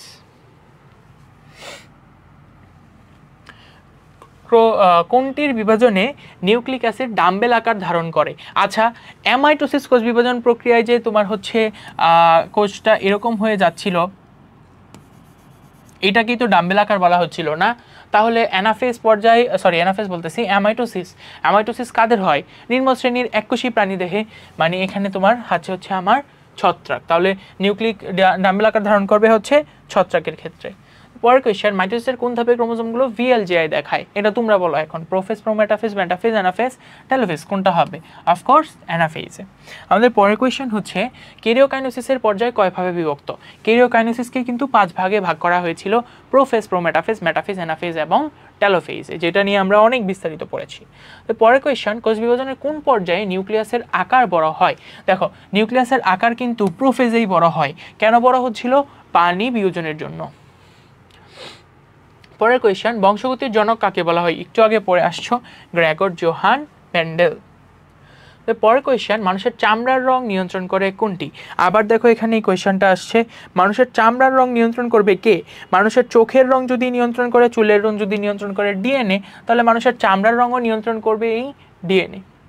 পরের কোয়েশ্চেন, নিচের কোনটিকে হ্রাসমূলক বিভাজন বলা হয়? আমরা কিন্তু এটা পড়ে আসছি খ নাম্বারের জন্য, মিওসিসকে বলা হয় হচ্ছে গিয়ে তোমার হ্রাসমূলক কোষ বিভাজন। পরের কোয়েশ্চেন, মিওসিস কোষ বিভাজন কোথায় ঘটে? মিওসিস কোষ বিভাজন সবসময় মনে রাখবা, মিওসিস মানেই হচ্ছে জনন কোষ, মাইটোসিস মানেই হচ্ছে দেহকোষ, মিওসিস মানেই হচ্ছে জনন কোষ। তাহলে মিওসিস কোষ বিভাজন কোথায় ঘটতেছে? জনন কোষে। পরের কোয়েশ্চেন, মিওসিস কোষ বিভাজন এর বৈশিষ্ট্য। আচ্ছা, একটি কোষ থেকে 4টি কোষ সৃষ্টি হয়। হ্যাঁ, মিওসিসে 4টা কোষই আসে। ক্রোমোজোম একবার বিভাজিত হয়, ঠিক আছে। নিউক্লিয়াস 2বার বিভাজিত হয়, এটাও ঠিক আছে। তাহলে এখানে আমাদের সবগুলোই হচ্ছে উত্তর। অনেক অণুবীক্ষণ যন্ত্রের সাহায্যে পেঁয়াজের মূল, আচ্ছা এখানে তো ওই সেম জিনিসটা, আচ্ছা কোষ বিভাজনের একটি দশায় দেখতে পেল ক্রোমোজোমগুলা কোষের ঠিক মাঝখানে এবং খাটো ও মোটা। কোষের ঠিক মাঝখানে মানে ওই যে তোমার স্পিন্ডলতন্ত্রের ইকুয়েটর বরাবর আছে, এবং এখানে তোমার কি হচ্ছে ক্রোমোজোমগুলো অনেক খাটো এবং মোটা। তাহলে কোন দশা পড়তেছিল? Of course metaphase. মেটাফেজেই তো হচ্ছে ইকুয়েটর বরাবর অবস্থান করে এবং কোষগুলো সবচেয়ে খাটো এবং মোটা হয়। অনিকের পর্যবেক্ষণকৃত পরবর্তী দশায় অনিক দেখতেছিল মেটাফেজ, এর পরবর্তী দশা কি? অ্যানাফেজ। অ্যানাফেজে কি হবে? ক্রোমোজোমগুলো সেন্ট্রোমিয়ার থেকে বিচ্ছিন্ন হবে। সেন্ট্রোমিয়ার থেকে তো বিচ্ছিন্ন হয় না, সেম জিনিসটা রিপিট হয়ে গেছে। ক্রোমোজোমগুলো পরস্পর হতে বিচ্ছিন্ন হবে আর হচ্ছে সেন্ট্রোমিয়ার দুভাবে বিভক্ত হবে। তাহলে এখানে আনসার হচ্ছে আমার 2 এবং 3। আচ্ছা আমাদের এমসিকিউ পার্ট দেখা শেষ। আমরা হচ্ছে এখানে এই চ্যাপ্টার থেকে কীরকম টাইপের সিকিউ আসে সেটাও তোমাদের দেখানোর চেষ্টা করতেছি। তো মেইনলি এখানে তোমার 3 টাইপের সিকিউ আসতে পারে এই চ্যাপ্টারগুলো থেকে, যার মধ্যে টাইপ 1 সিকিউটা এরকম হয় যে তোমার হচ্ছে ক্রোমোজোম নাম্বারগুলো দিয়ে দেয় এবং কোয়েশ্চেন করে এখান থেকে। এখানে প্রথম কোয়েশ্চেন, মানুষের প্রতিটি দেহকোষে কতটি ক্রোমোজোম রয়েছে? আমরা কিন্তু জানি 46টা অথবা 23 জোড়া ক্রোমোজোম আছে, এটা কিন্তু তোমাদের পড়ানোর সময় পড়ানো হয়েছে। আচ্ছা খ নাম্বার কোয়েশ্চেন দেখো, জিন বলতে কি বোঝায়? আচ্ছা জিন হচ্ছে কি? জিন হচ্ছে তোমার ডিএনএর গঠনগত এবং কার্যকরী একক। জিন হচ্ছে একটা ডিএনএর গঠনগত এবং কার্যকরী একক। একটা মানুষের সকল তোমার হচ্ছে গিয়ে দৃশ্যমান অদৃশ্যমান বৈশিষ্ট্যগুলো নিয়ন্ত্রণ করে থাকে হচ্ছে এই জিন। আচ্ছা এখানে কোয়েশ্চেন হচ্ছে পি কোষ বিভাজনটি ব্যাখ্যা করো। দেখো তো ভাইয়া, পি কোষ বিভাজন, পিতে কি হচ্ছে? 2টা নিউক্লিয়াস মানে তোমার হচ্ছে ডিপ্লয়েড ক্রোমোজোম ছিল, 2n ক্রোমোজোম ছিল, সেটা হচ্ছে n হয়ে গেছে। তার মানে কি ক্রোমোজোম নাম্বার অর্ধেক হয়ে গেছে। ক্রোমোজোম নাম্বার অর্ধেক হয় কোন বিভাজন প্রক্রিয়ায়? অফকোর্স মিওসিস কোষ বিভাজন প্রক্রিয়ায় হচ্ছে ক্রোমোজোম নাম্বার অর্ধেক হয়ে থাকে। তাহলে আমার গয়ের উত্তর কি হবে? মিওসিস। এখন মিওসিস কোষ বিভাজন প্রক্রিয়াটা তোমাদের ব্যাখ্যা করা হয়েছে, সেভাবে ব্যাখ্যা করে দিবা। পরের কোয়েশ্চেন, উন্নত প্রাণীতে পি এবং কিউ দুইটির তুলনামূলক আলোচনা করো। এটা হচ্ছে তোমার পি এবং কিউ এর একটা পার্থক্য বলতে হবে। আমি যদি কয়েকটা পার্থক্য, এটা তোমরা নিজেরাও পারবা, আমি তাও কয়েকটা পার্থক্য বলে দিচ্ছি। পি এবং কিউ অর্থাৎ মাইটোসিস এবং, আচ্ছা কিউ জিনিসটা কি? কিউ হচ্ছে মাইটোসিস না? দেখো এখানে 2n থেকে 2n নিয়ে আসে, তাইলে এটা হচ্ছে সমীকরণিক কোষ বিভাজন, মানে কিউএন হচ্ছে মাইটোসিস। তাহলে তোমাদেরকে আসলে মাইটোসিস আর মিওসিসের তোমার হচ্ছে পার্থক্য নিয়ে কাজ করতে হবে। মাইটোসিস আর মিওসিসের পার্থক্যের মধ্যে সবার আগে ফার্স্ট পার্থক্য যেটা দিবা সেটা হচ্ছে মাইটোসিস হয় দেহকোষে, মিওসিস হয় হচ্ছে গিয়ে জনন কোষে। মাইটোসিস কোষ বিভাজন প্রক্রিয়া হয় দেহকোষ, মিওসিস হবে জনন কোষ। মাইটোসিস কোষ বিভাজন প্রক্রিয়াতে তোমার হচ্ছে মাইটোসিস কোষ বিভাজন প্রক্রিয়াতে প্রাণী তোমার হচ্ছে একটা কোষ দুইবার, নিউক্লিয়াস একবার বিভাজিত হয়। মিওসিস কোষ বিভাজনে নিউক্লিয়াস দুইবার বিভাজিত হয়। মাইটোসিসে ক্রোমোজোম নাম্বার সমান থাকে, মিওসিসে ক্রোমোজোম নাম্বার অর্ধেক থাকে। এরকমভাবে তোমরা হচ্ছে ডিফারেন্স বলে যাবা। উন্নত প্রাণীতে কিন্তু মাইটোসিস মিওসিস দুইটাই হবে। মাইটোসিস হবে হচ্ছে দেহের বৃদ্ধির জন্য, মিওসিস হবে হচ্ছে গিয়ে তোমার জনন ক্ষেত্রে, জননের জন্য। তো এরকম চিত্র দিয়ে হচ্ছে এক ধরনের সিকিউ আসে। এছাড়া আরেক ধরনের এই যে তোমার এখানে, আচ্ছা আরেক ধরনের সিকিউ আসতে পারে এইরকম, তোমার হচ্ছে পরিপূর্ণভাবে পুরো সেল ডিভিশনটাকে না বলে এখানে হচ্ছে তোমার জাস্ট একটা চিত্র দিয়ে দিবে এবং একটা চিত্র দিয়ে ওই ফেজটা বর্ণনা করতে বলবে এইরকম। আচ্ছা এখানে কেরিওকাইনেসিস কাকে বলে? আমরা জানি কেরিওকাইনেসিস হচ্ছে নিউক্লিয়ার ডিভিশন, নিউক্লিয়াসের ডিভিশনকে বলা হয় কেরিওকাইনেসিস, নিউক্লিয়াসের বিভাজনকে বলা হয় কেরিওকাইনেসিস। ব্যাকটেরিয়া কোষ বিভাজনকে প্রত্যক্ষ কোষ বিভাজন কেন বলা হয়? দেখো ব্যাকটেরিয়া কোষ বিভাজনকে প্রত্যক্ষ কোষ বিভাজন বলার কারণ কি? ব্যাকটেরিয়া হচ্ছে একটা এককোষী প্রাণী। এককোষী প্রাণীর দেহে কোন কোষ বিভাজনটা হয়? অ্যামাইটোসিস কোষ বিভাজন। এখন অ্যামাইটোসিস কোষ বিভাজন কি? এখানে হচ্ছে কোনো মধ্যবর্তী জটিল প্রক্রিয়া ছাড়া একটা কোষ সরাসরি বিভক্ত হয়ে দুইটা কোষে পরিণত হয়, সেই জন্য হচ্ছে এইটাকে বলা হয় প্রত্যক্ষ কোষ বিভাজন। ব্যাকটেরিয়ার কোষ বিভাজনটাও এই কারণেই হচ্ছে প্রত্যক্ষ কোষ বিভাজনের মধ্যে পড়েছে। আচ্ছা এখানে তোমার উদ্দীপকের ধাপটির পূর্ববর্তী ধাপের চিত্রসহ ব্যাখ্যা করো। আগে দেখো তো ভাই উদ্দীপকের ধাপটা কি? আচ্ছা এই যে এখানে হচ্ছে স্পিন্ডলতন্ত্র তৈরি হয়েছে, এখানে ক্রোমোজোমগুলো দেখতেছো ইকুয়েটর বরাবর আছে, তার মানে এই ধাপটা কিসে ইন্ডিকেট করতেছে? ক্রোমোজোমগুলো মাঝামাঝি আছে, ক্রোমোজোমগুলো মাঝামাঝি আছে, ক্রোমোজোমগুলো ইকুয়েটরে আছে, তার মানে এটা মেটাফেজকে ইন্ডিকেট করতেছে না? আচ্ছা মেটাফেজকে ইন্ডিকেট করলে উদ্দীপকের ধাপটির পূর্ববর্তী ধাপের চিত্র সহ ব্যাখ্যা করো। তার মানে তোমাকে হচ্ছে মেটাফেজের আগের ধাপ মানে প্রো মেটাফেজ নিয়ে কথা বলতে হবে। আর প্রো মেটাফেজের চিত্র, যে কোনো ফেজের চিত্র কিন্তু আমরা শিখে গেছি, রাইট? আচ্ছা, পরের কোয়েশ্চেন হচ্ছে একে বংশগতির ভৌত ভিত্তি বলা হয় কেন? আচ্ছা, এখানে এ জিনিসটা কি দেখো, এ জিনিসটা হচ্ছে ভাইয়া ক্রোমোজোম। ক্রোমোজোমগুলাই তো হচ্ছে গিয়ে ইকুয়েটরে সেন্ট্রোমিয়ার দিয়ে একজন আরেকজনের সাথে কানেক্টেড থাকে এবং ইকুয়েটর দিয়েও হচ্ছে গিয়ে তোমার স্পিন্ডলতন্ত্রের সাথে কানেক্টেড থাকতেছে। তাহলে এখানে এ জিনিসটা কি? এ জিনিসটা হচ্ছে আমার ক্রোমোজোম, এবং ক্রোমোজোমকেই আমার হচ্ছে বংশগতির ভৌত এবং রাসায়নিক ভিত্তি বলা হয়। এটা তোমাদের বইয়ে অনেক সুন্দর করে আনসার করা আছে, তোমরা এখান থেকে একবার একটু দেখে নিবা। তো এইরকম হচ্ছে আমাদের এই চ্যাপ্টার থেকে সিকিউ আসলে এই 3 ফরম্যাটে 3 টাইপের সিকিউ আসতে পারে, যেখানে এক হচ্ছে তোমার পরিপূর্ণ কোষ বিভাজন জিনিসটাকেই ইন্ডিকেট করবে, আরেকটা চিত্রতে দেখবা যে কোনো একটা দশাকে, একটা পর্যায়কে ইন্ডিকেট করতেছে, অথবা তোমার হচ্ছে এইরকমভাবে এই যে এই চিত্রটার মাধ্যমে আসবে। আরেকটা ধাপ হচ্ছে কি এইটা, এখানে হচ্ছে তোমার এখানে দেখো ডিএনএ এবং আরএনএ নিয়েও একটু কথা আছে। আচ্ছা, এখানে কিরোকাইনেসিস, অ্যামিবা কোষ বিভাজনকে প্রত্যক্ষ বলা হয় কেন? ওই দুইটা সেম কোয়েশ্চেনই হয়ে গিয়েছে। পি কোষ বিভাজনটি ব্যাখ্যা করো। এই যে পিতে কি হচ্ছে ভাই, পিতে কিন্তু তোমার হচ্ছে দেখো 2n থেকে nn হয়ে যাচ্ছে, তার মানে অর্ধেক হয়ে যাচ্ছে, রিডাকশনাল সেল ডিভিশন হচ্ছে, রিডাকশন হচ্ছে, তার মানে পি ফর শিওর আমাদের মিওসিস। তাহলে মিওসিসটাকে একটু তোমাদের মতো করে ব্যাখ্যা করে দিবা।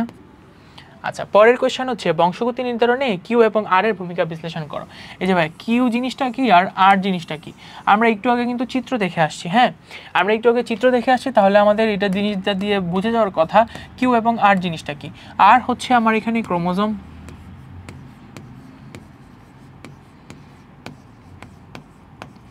আর কিউ জিনিসটা কি? কিউ হচ্ছে এখানে আমার ডিএনএ বা ডিঅক্সিরাইবো নিউক্লিক অ্যাসিড। তো এই চ্যাপ্টার থেকে কোয়েশ্চেন করলে ভাই এই 3 টাইপ ছাড়া অন্য কোনোভাবে কোয়েশ্চেন করার সুযোগ নাই। ধন্যবাদ। এইটাই ছিল হচ্ছে আমাদের দ্বিতীয় চ্যাপ্টার নিয়ে পড়া। আমরা এখানে তোমার হচ্ছে এমসিকিউ সিকিউ একটু প্র্যাকটিস করে ফেললাম, পাশাপাশি আমরা হচ্ছে পুরো চ্যাপ্টার সম্পর্কে অনেক বিস্তারিত এবং সুন্দরভাবে পড়েছি। তোমরা সবাই চ্যাপ্টারটা অনেক মনোযোগ দিয়ে পড়বা, কেননা এই চ্যাপ্টারটা তোমাদের জন্য অনেক গুরুত্বপূর্ণ একটা চ্যাপ্টার। ধন্যবাদ সবাইকে। আসসালামু আলাইকুম।